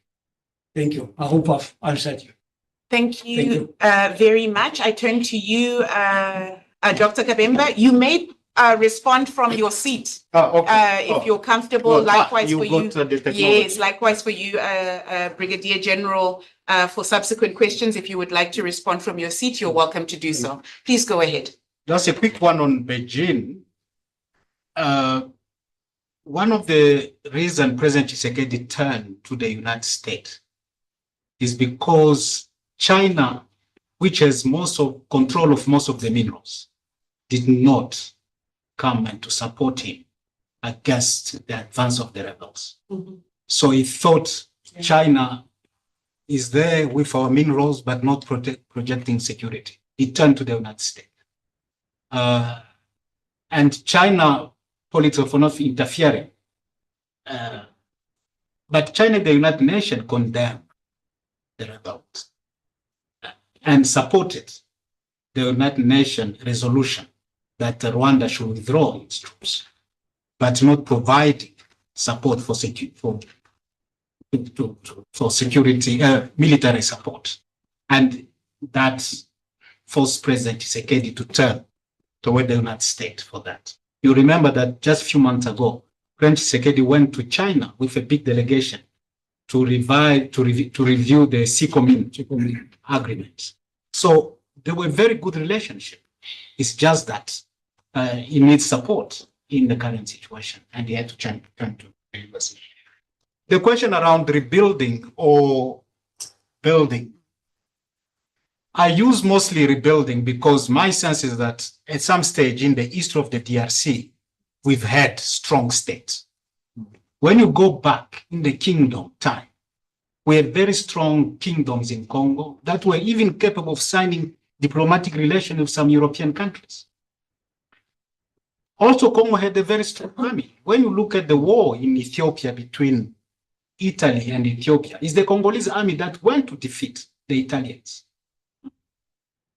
So we've had a period of strong Congolese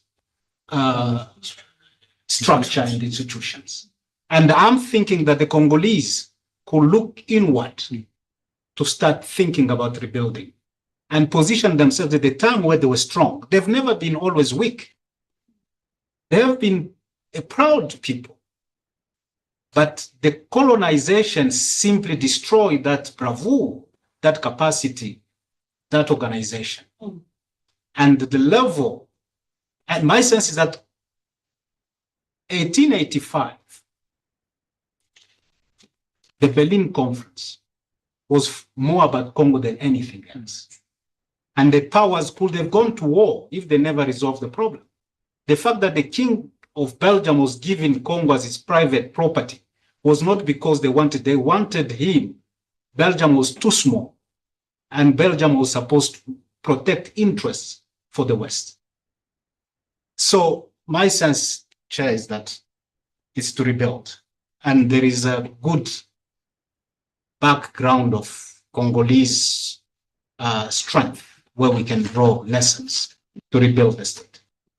I'm coming back to you because Razia Kimani has a follow-up question, which is, supposing it cannot be external actors that are central to this rebuilding, how can the Congolese people come together to drive the state building process? And thank you, Razia, for your question. So if you don't mind continuing with the train of thought that you had and focusing then, how can the Congolese people be central to the state building process? The current situation depends on President Tshisekedi to have the audacity to extend his hands to Congolese in the rebellion, in the opposition, to say, can we think differently about the future of this country? Because he's the president, elected president.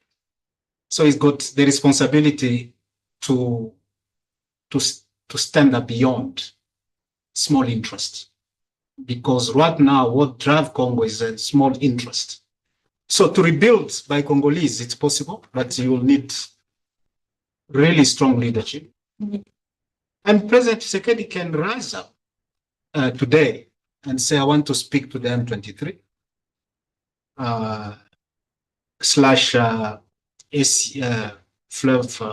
Alliance Fleuve Congo to start talking.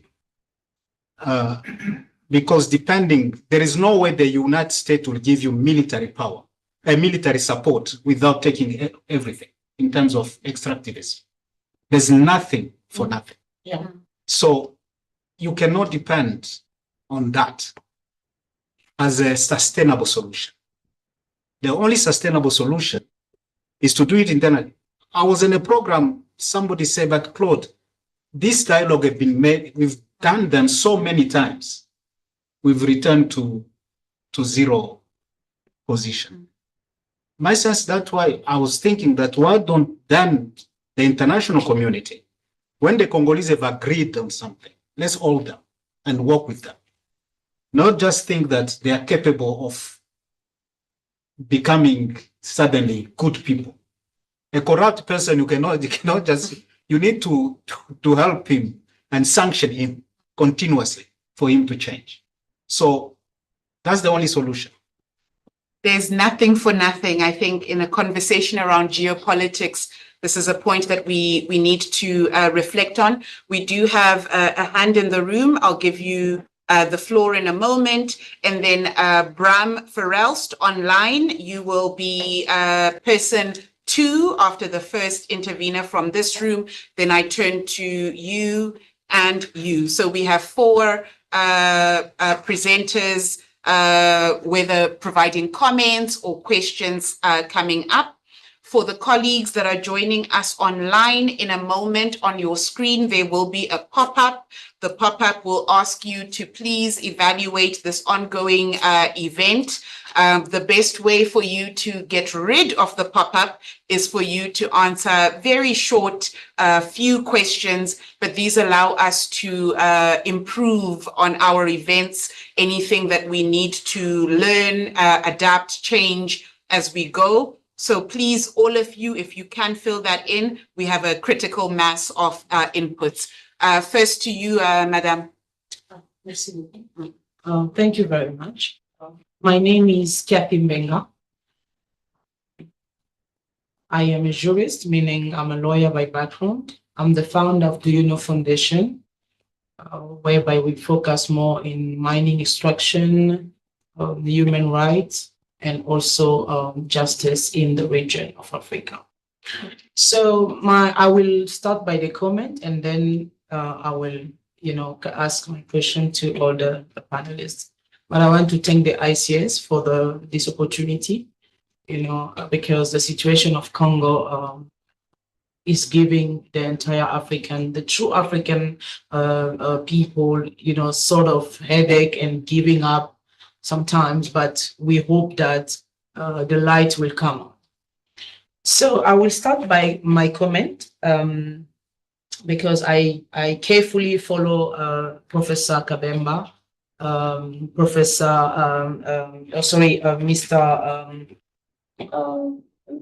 Muga and Professor the Brigadier. Thank you. But my input is the first of all, Professor Kabemba, you are safe, even though I'm from Congo, but you are safe.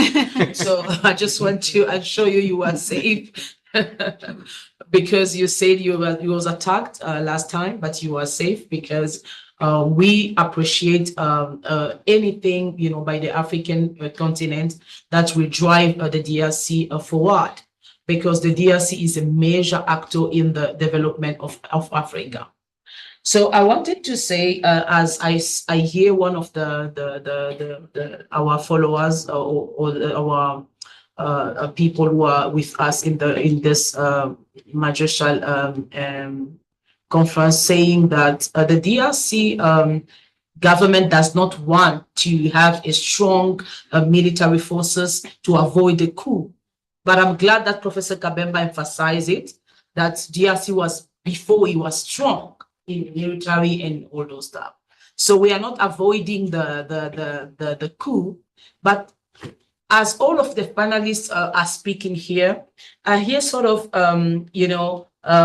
making the regime that was in the power, making them sort of the angels. They talk about Kasavubu, Lumumba, Mobutu regime, but they are removing the regime of Kabila, whereby it was 20 years, almost 20 years in power. So it will be really, really unfair to pour all the responsibility in the current regime, because as we are watching the system in Kinshasa or in Congo, we can quickly see that the government is fighting, trying their best to get there, even though the challenges are very much robust in the country. So I think the DRC mining industry is a major, also a global supplier of the mineral resources. But this conflict of DRC that lasts more than 30 years is also showing the irresponsibility in the region, whereby if we see the presence, even though we see the presence of the Chinese, today we are talking about the American presence in the country, but we have to acknowledge as Africans that the DRC was sort of leaving the DRC alone. And I'm glad that Professor Kabemba, you emphasized that. When South Africa helped the DRC in 1990, in the Sun City process, DRC is supposed not to be left alone.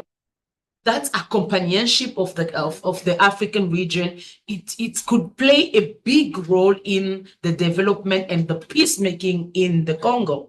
But also us as Africans, we need to acknowledge we left the DRC behind. We left the DRC alone. And when things is burning now, we want to pour the whole responsibility in the region.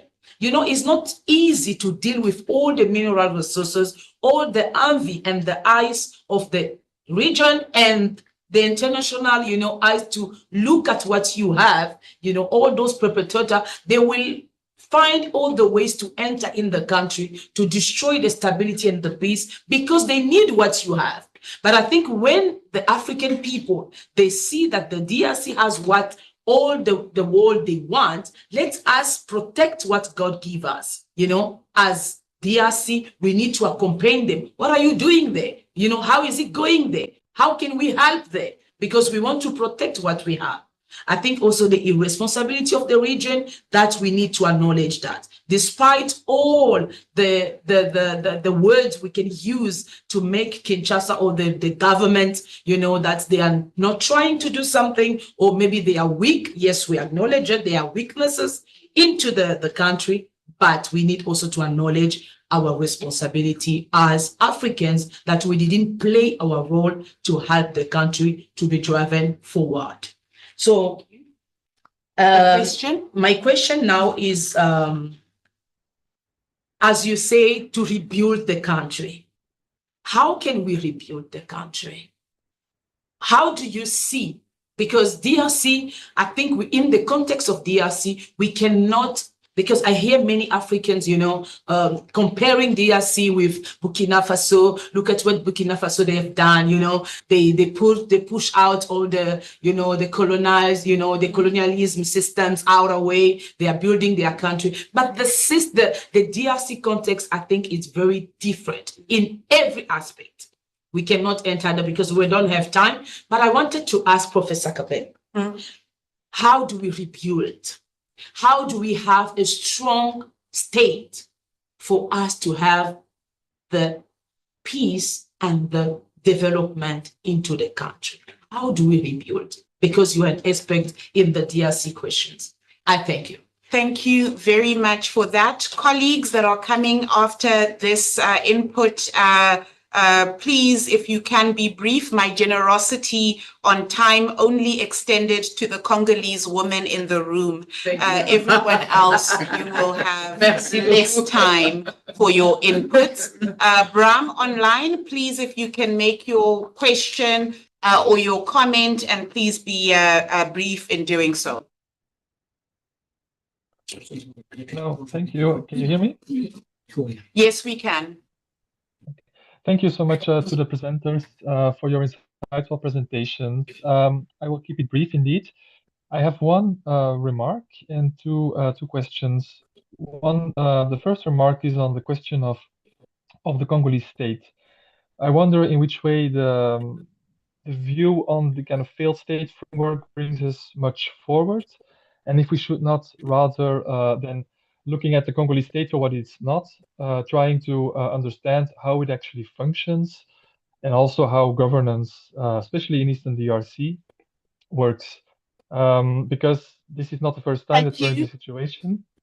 Thank you very much for your question. Once you've gotten to the point after the comma and because, we can have the discussion later on, but your question has been posed, and I think the panelists have heard it. Martin, over to you. Thank you, Otilia. Yeah, my question was also along the lines of what the lady posed, which is really about to what extent do we believe that the DRC on its own can solve this problem? Because again, the title after the comma, the because, yeah, just to what extent can just the DRC the title on of this its own? Seminar was about geopolitics and conflict in the DRC, meaning that there's a lot of geopolitical interests of powerful countries that are more powerful than the DRC. If the panel can reflect on how can the DRC regain that independence to be able to reconstruct itself, I think that would be great. Thank you. So this is a question around freedom, independence, and autonomy. Yes. Before we rebuild, how can the DRC achieve that first? Yes. And then over to you.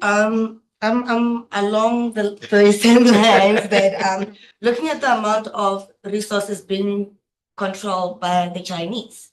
How do we then rebuild DRC in a way that we ensure we're not exchanging one master to another master? Do you understand what I'm saying? I've got you. Thank you so much. And then, panelists, there are a number of other questions in the chat that we would love for you to respond to. These 4 questions that have been posed in this segment really speak to one fundamental issue. It is an issue around freedom, autonomy, independence, but then it is also around ability to do the hard work of rebuilding. Then there's a question for Dr. Muga, which is to what extent the FDLR will continue to collaborate with the FARDC, and if the US-led DRC-Rwanda agreement goes ahead as planned, Rwanda will most likely insist on the demobilization of the existing FDLR, and what does this mean for the capacity of the army of the Democratic Republic of the Congo and on security sector reform?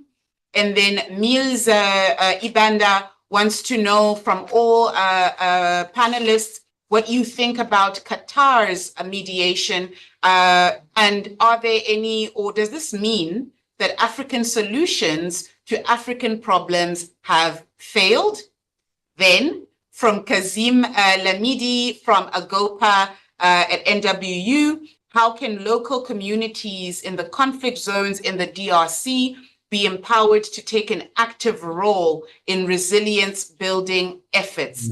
And then the final question, and I say final to anyone who's itching to raise their hand, with apologies, we are wrapping up.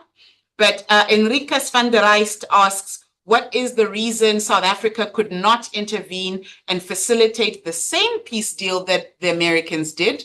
And why is South Africa not assisting in the insurrection in Mozambique that is on our doorstep? So a number of questions.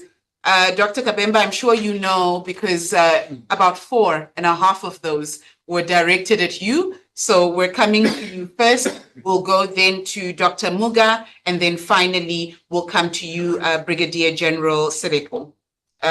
Please go ahead. Thank you, Chair. Madame Cathy, merci beaucoup pour cette question. Je pense qu'elle est pertinente. The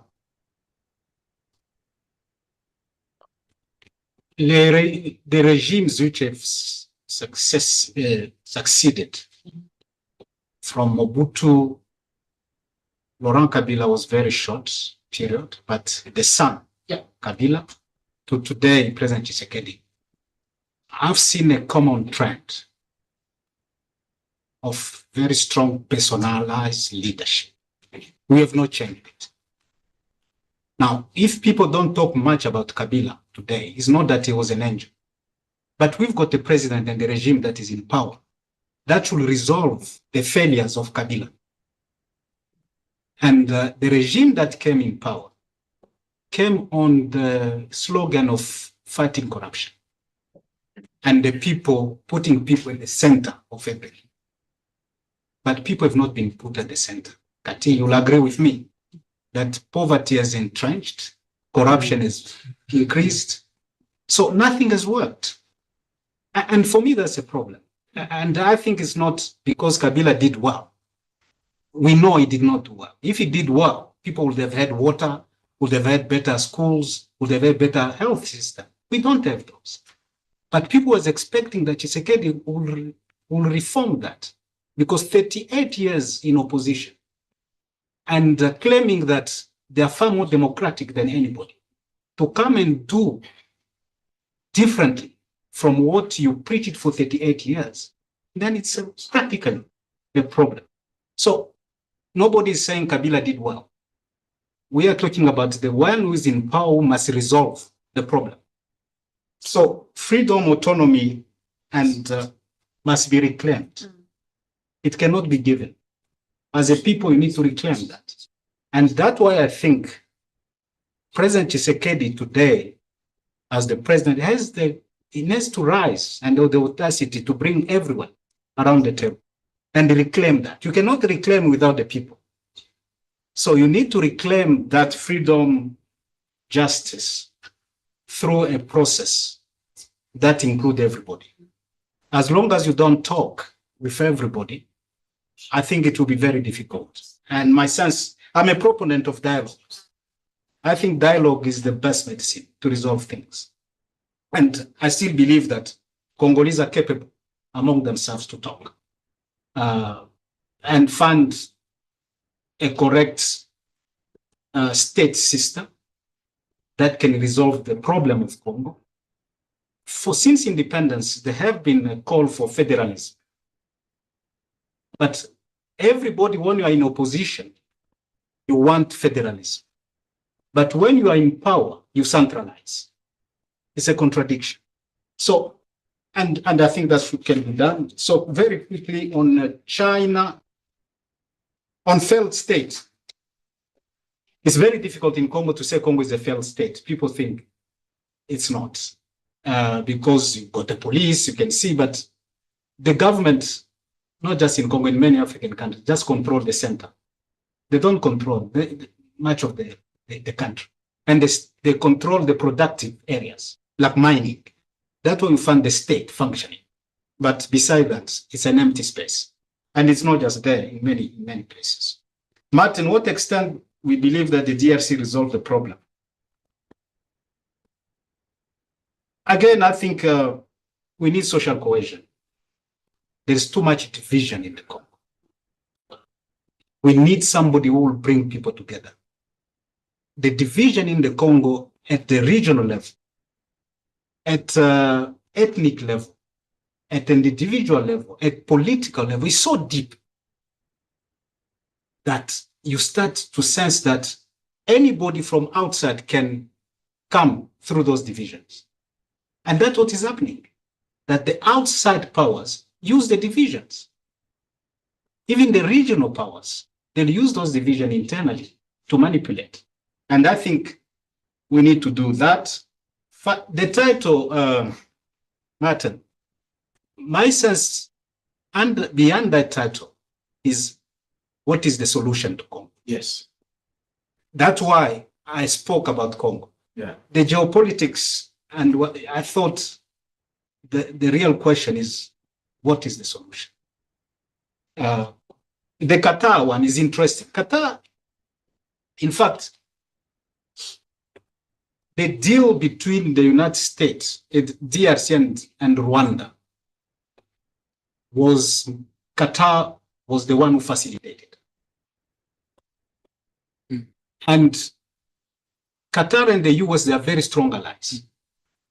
My sense is that Trump wanted success for his 100 days. He wanted something to show that we've done. So they had to capture that deal and to show to the world that at least we are moving under the challenges with China trade and Ukraine mineral deal. So was it really a deal or a principle? It's principle. That principle, the deal is not yet there. Yeah. So that principle was an important one for esteem for President Trump for his 100 days. And you will see that is one of the things which they are for success. Now, the Qatar deal, why Qatar succeeded is because Qataris, between Qatar, Rwanda, and the Congo, there is an economic deal, a trade deal around gold, which involved the three, President Tshisekedi and President Kagame. They've made deals for trade in gold. So the Qataris had the power to hold them to account because they've got the money. So there was no way they could run away, and billion of money to give gold to Qatar. So Qatar has got something to hold them to account. South Africa does not have. So when you saw them refusing to go to Angola, refusing to go to Kenya, suddenly you found them in Qatar because they owe money there. They've got a deal. Qatar has got big investment in Rwanda. For President Kagame, for development of Rwanda, his relation with Qatar is far more important than anybody. In airline, in the airport they are building, many things in tourism. Look at Qatar football teams, PhD in France, and all those things. That's the Qatar money. And they all go to Rwanda for tourism. So for President Kagame, it makes a lot of sense. He's a realist. You'll go and listen to Qatar, then listen to South Africa. It makes, between President Tshisekedi and Kagame, you know they've had economic relations, which were formal. President Tshisekedi said, for peace, let's work together. Yeah. And things did not work. So I think that's, how can we, local community, I think Prof will talk about it. What are the reasons will not facilitate? South Africa. Look, my sense that South Africa, when he went in to fight the M23, diminishes space to be facilitated. In 2012-13, South Africa went to, and they destroyed the M23. And we're all very happy that South Africa military is strong and won over the M23. But this time, I think they lacked the intelligence to understand how organized the M23 were. They went in to fight and to stop the advance, but the M23 for Rwanda were too far powerful. It was not a peacekeeping. It was a military intervention. And for me, I think it was the lack of intelligence to know how the other side is prepared. But when they beat M23 in 2013, we were all very happy that we've got a very strong military. And it was great they did that. But this time we also have to agree that we felt we need to see. And we have to have, it's not even that the Zimbabwean military is weak. It's just that at that time, we lacked the intelligence to know how prepared the other side was. Thank you so much. Dr. Muga, over to you. There was a couple of questions specific to you, please. The issue around the FDLR is one that we would appreciate your inputs and insights. And then the second question for you is how local communities can be empowered to take an active role. The other issues and questions Dr. Kabemba has already responded to. Over to you, Dr. Muga. Very well, thank you very much. Razia Kimani, thank you so much for your question. I look at the FDLR as a movement that has, been taken advantage of to expose Congo to incursion. Why do I say that? When you talk of the Democratic Republic of Congo being vastly ungoverned, having weak security sector institutions, the manifestation of the FDLR literally speaks to that. Qu'est-ce que ça veut dire? What does that mean? If your neighbor says they have an issue with your dog, or a dog that has gone in there, deal with that dog. Failure to which the neighbor will have to come in to deal with that argument. And that is what Rwanda has been using. Whether FDLR is present or not, Rwanda has been using that. Disarming FDLR, have we given them a chance to come and negotiate? As regional blocks, whatever peace processes, have they been granted a chance to actually come forward and negotiate and state their case? I will move on to the next item on empowering communities. Senior officers, ladies and gentlemen, distinguished scholars, I traversed a good part of the eastern DRC, going as far as Ruchuru. Ruchuru produces food that is brought to Goma. That same food is flown by Serve Air to Kinshasa. I moved around, and when you look at the levels of mechanization in the eastern DRC, it is extremely low. I went all the way to Kamanyola, beautiful area where you can plant a lot of rice because of the nature of the topography.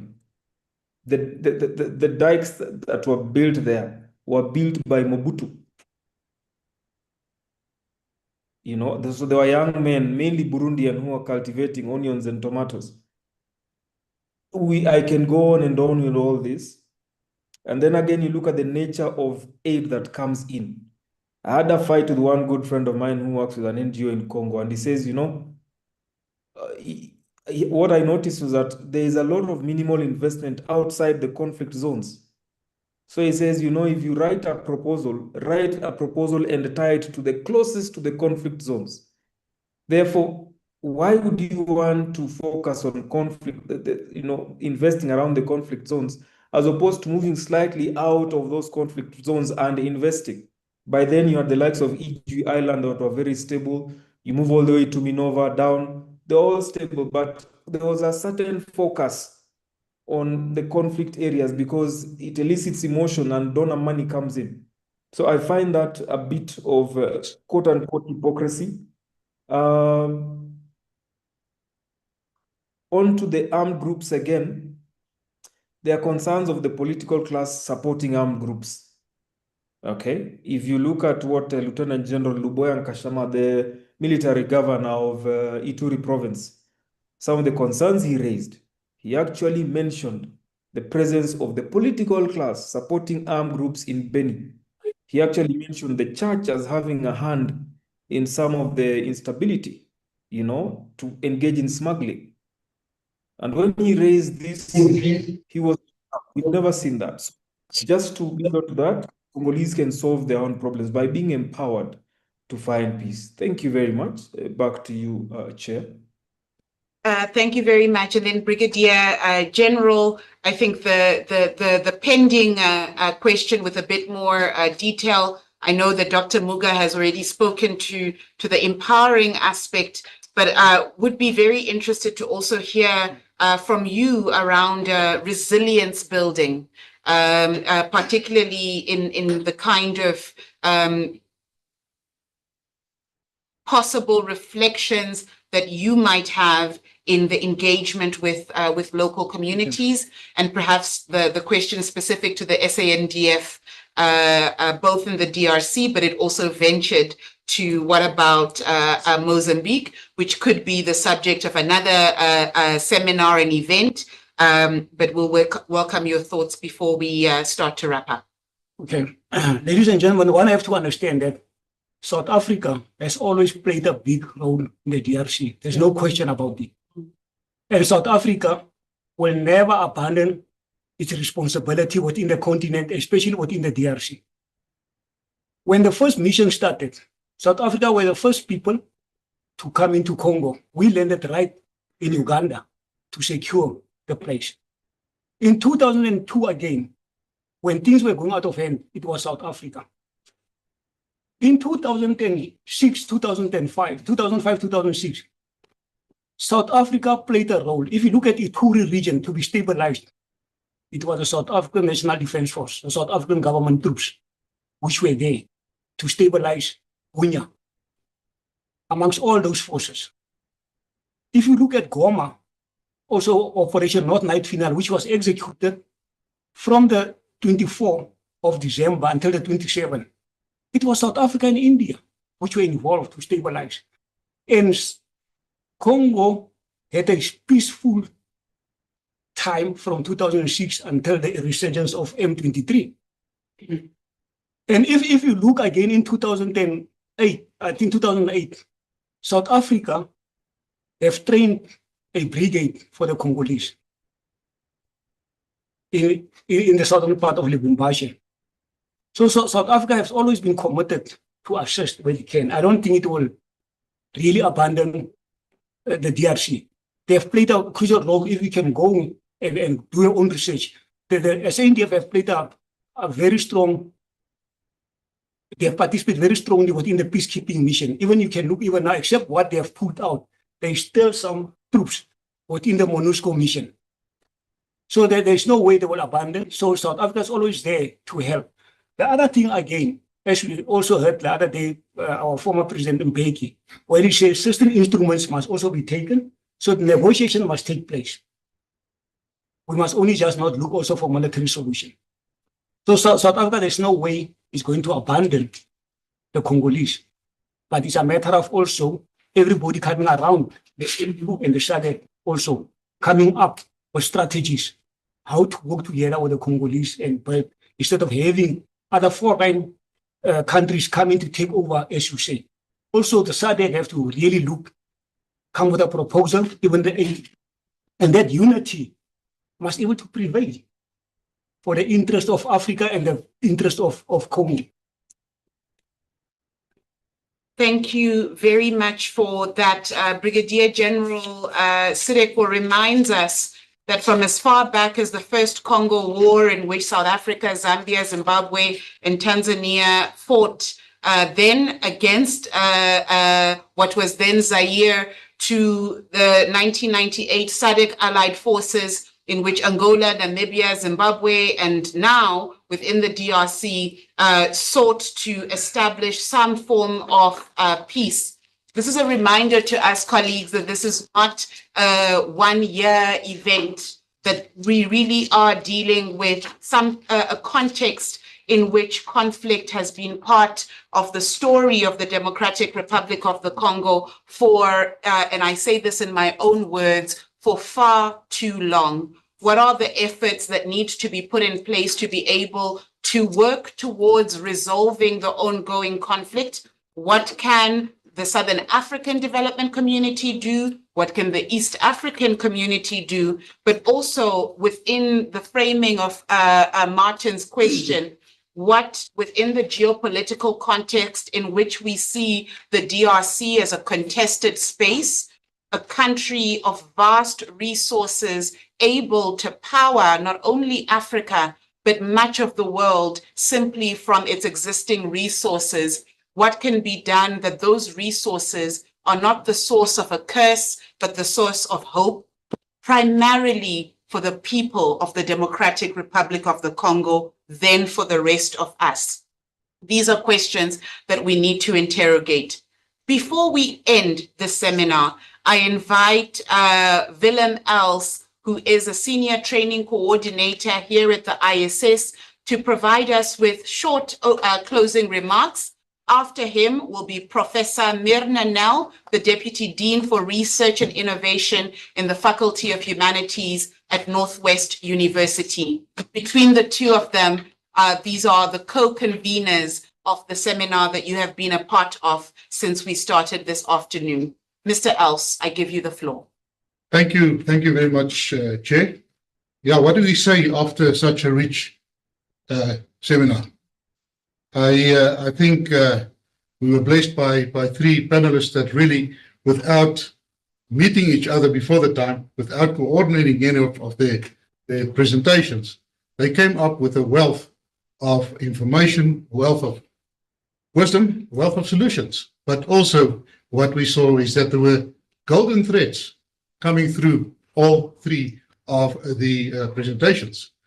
We can start off with governance. Governance played a major role in each one of the presentations. The rebuilding of the state ties in with that on all the different levels, the drivers, why things are going wrong, but also the solutions. What should we do? The questions from the floor, the questions from the audience online, it really interrogated. And it also pushed the panelists to come up with innovative ideas and also share their insights. We really appreciate, we really want to thank our three panelists for their contributions. And Madam Chair, I think this is not the last that we will time that we will deal with this topic.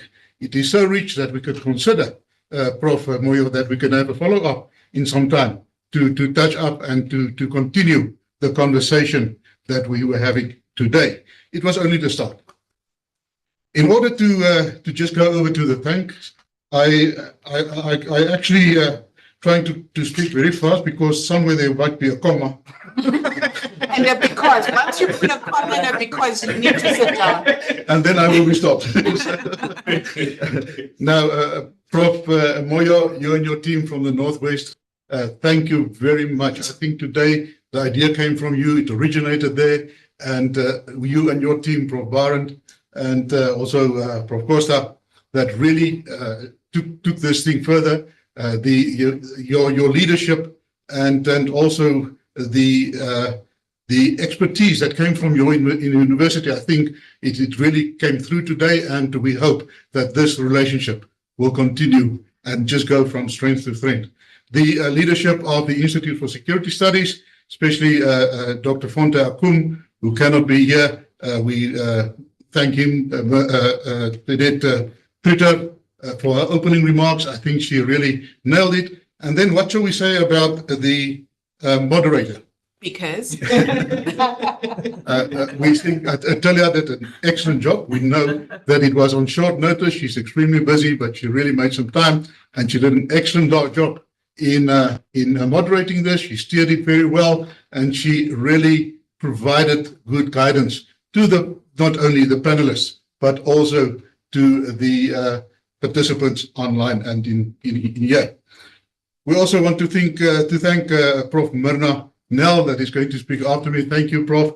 We are so sad that you could not join us today, but we are very happy that you'll be able to speak to us online.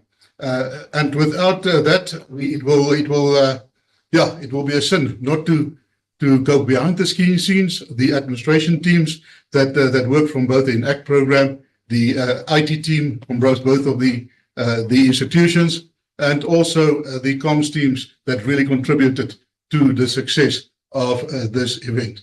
And with that, thank you very much.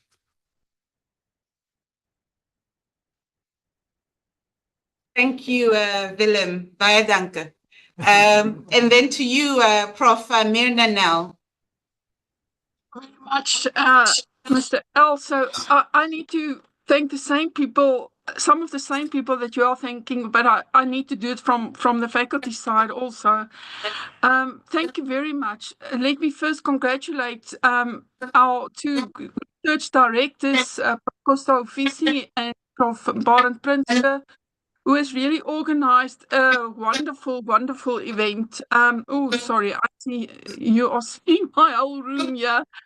Apologies for that.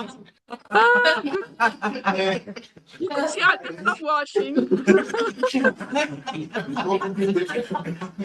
We appreciate a hardworking Deputy Dean.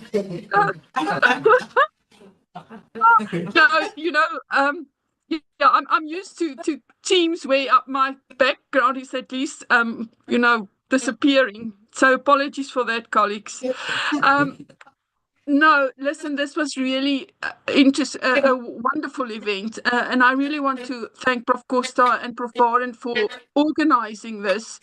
And I'm really, really sorry that I couldn't be there in person. Apologies for that. But from my side also, I need to thank Ms. Tonette Grutter, who's the Director of Operations at ISS. And then, of course, Prof. Dumi Moyo, our Executive Dean. He is just one of those absolute wonderful leaders who take initiatives, who support innovations and initiatives, and then we can just run with it. So, Prof. Dumi, thank you very much also on behalf of Prof. Barend and Prof. Costa. Then also the ENACT program at ISS, Mr. Martin Huey. I hope I pronounced that correctly, Mr. Willem Els. And then I also need to thank the moderator. Tina, you were an excellent moderator, facilitator for this session. I really enjoyed you, so thank you very much for that. And then also just give me the opportunity to thank these wonderful, wonderful speakers. Mr. Els mentioned it, but in the comments, the questions, and I know that there were many, many questions and comments. It just shows how impactful the presentations were. So very much thank you from our side, and congratulations to Dr. Claude Kabemba, Dr. Michael Mugo, and then also General Peter Sereku. Thank you so much. And it's just amazing and wonderful to see how successful this kind of collaboration is within our faculty and also outside the faculty with external collaborators. So thank you very much, colleagues. I really enjoyed this afternoon, and I'm really sorry that I couldn't be there in person.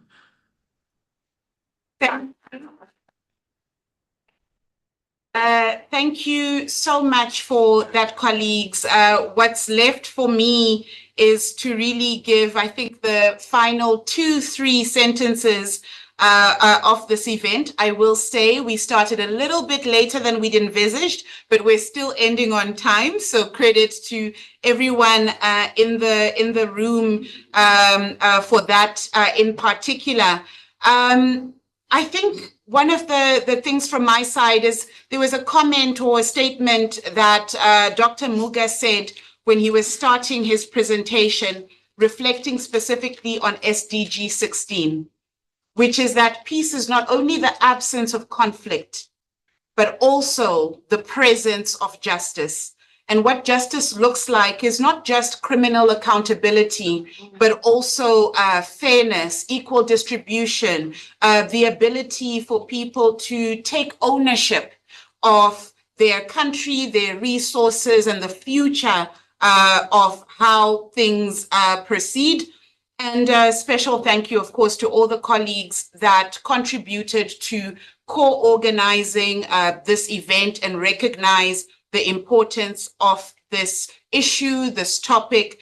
There were altogether, colleagues, 19 people that provided input, whether as speakers, commenters, typing in the questions and answers, providing your insights, which by any measure means at least we got more than 3 people speaking, yes. Right? And I think that was the intent of this exchange, that of the people in the room online, about 100 people, that we got a fifth of those people to come forward, ask their questions, provide their input. And that is what we at the ISS encourage. From my side, as your moderator, in Lingala, Matondi Mingi, Melsi. Asante sana. Thank you. Merci à tous. We're done for today, and I really appreciate the time. I think Martin wants to provide some gifts for our speakers, but I've done my job.